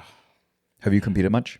Yeah, I competed quite a lot, dude. I mean, me and my buddy Jake, we had made the joke, and so when I got into when I was in Milwaukee, I was at a place called NutriGround, which they're more of like a beginner-friendly jiu-jitsu gym where everybody's just kind of there and all different levels and Hobbyists. Yeah, that's a polite way to put it. And then you go and I was like, at the point where I got my third stripe, I was like, I want to compete more, and there wasn't too many guys competing at that time at my gym. So I switched gyms and I went to a place called Freeform, and they were very like, That's the hoodie, right? that's the hoodie, yeah. Free merch. Shout out Freeform. Shout out Freeform. I went to Freeform, super competitive. Matt Morin is the owner. He's great, dude. And like, I was just like, at that point, I was like, I gotta start competing, getting serious about it. At one point, we were competing like, it felt like almost every 6 days, dude. It was like every other like Naga grappling industry. We were like competing quite a lot, and I lost a lot, and I won a few, and I won more, and I lost more, and it's hella fun. It's kind of funny because I'm sure every gym, you kind of have your groups and your cultures, and you know everybody, and so we had developed like our own like group with the white belts, and we called ourselves Tier 1. It was just a funny thing that we did. And so everybody was Tier 1 in the group, and we'd all go around. And do you guys know Shoyuro? Of course, yeah. I actually did a call-in.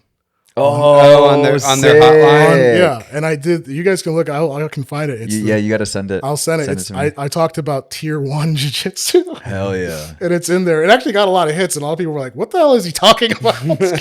But like, it was like Fight Club. Yeah. Dude, it was literally Fight Club. We were like, had our thing. And then we all kind of went in a competition, and like, dude, like seeing all of our different personalities and our styles, because some guys were like really like wrestler heavy, and that obviously they showed that in their matches. And then the guys like me were like, sorry. And I've done like a lot of like, I did adult. I started with adult. Like my first competition was in Hawaii at a Naga. Did adult, went up against this dude. My very first competition, I was 1 month into jiu-jitsu. So I had like no real tools. You know? Yeah, that's crazy. I was like, here goes nothing. Like I really That's didn't wild. know what the fuck I was doing. And he just slammed me. And then he put me in like a really shitty arm triangle. And like, I didn't feel any like I was going to pass out or anything. I just like froze. Because all the adrenaline dump. I didn't, it was my first competition. And I was like, I don't know what I'm doing. And then I just like tapped, and his whole family goes, yeah. I'm like, oh, you must feel really good just beating up the retard again. Like, I don't know what I'm doing. You know? Good for you, man. Good for you. That night, dude, it's kind of crazy because that night I went home. At the time, my buddy Jay Kyle was my roommate, the one who got me to jiu-jitsu. And I was crying. I was like, I fucking suck at jiu-jitsu. I was so sad. And you're like 1 month in. Yeah, I'm like, You do suck. You do. I want to be better. And he's like, we got training on Monday, right? And I was like, okay. Stop feeling like a little bitch about this. Like, I'm going to go back right and go right back into it. And dude, then going from that to pandemic and then competing again and then winning my first competition, getting a gold medal, drinking the beer with your clanking it, like that warrior culture. Like, dude, I was like, holy crap. And I want to find that guy who beat my ass. I'll see. He's probably a purple belt now, but I'll fucking, I'll find him. We'll get one of the local super fight promoters to set that one up for you. Dude, that would be crazy. He'll probably kill me. But he'll probably kill me. Nah, bro, he'll look at your ear and he'll be intimidated. Yeah, maybe he'll lick it. I don't know. Yeah, exactly. We gotta get Mike Tyson in here and take a bite out of this. Take care of that for Mike, you. can you think you can do this? This is a bit off more you can chew, Mike. Yeah, this is a mouthful for you this time.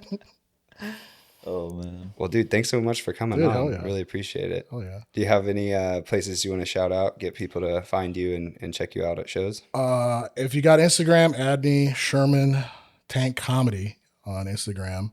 I'm pretty much on there a lot. Trying to post regularly. Just would love to grow the stuff. Obviously, grow the channel. And then I will be performing at a place called The Green Room Hey. at Mr. Nice Guys. It has a green room too. The Green Room, Mr. Nice Guys, January 16th. I'll be doing 10 minutes of stand-up comedy over there. So if you guys want to come in, stop by. I'll buy you some drinks or whatever. Have a good time. Yeah, dude, thank you for having me. That would be sick. Thank you, bro. Yeah. Thanks for coming through. Yeah, thanks so much for watching. Please like and subscribe, comment down below. We're on all major podcast platforms. Here on YouTube, Game Plan the Pod. I'm Cole Jiu Jitsu on Instagram. Follow me there. Go check out my other YouTube channel, Cole Combat Science. Juice. We got skill tree. That's it. All right. Well, thanks again for watching, and we'll be back soon with another episode. Eat. Game plan. Tight. Hell That was yeah, clean. bro. That was clean. Hell yeah, bro. Yeah, dude. Thanks for coming. Oh, yeah. That was sick. Hell yeah. Yeah, this was fun because it's like cold call. Come to my house and I'll meet you for the first time. But like it helps a ton because you put shit out there. So I can just stalk your shit last night, you know, and be like, okay, I watched you 8 months ago. Yeah.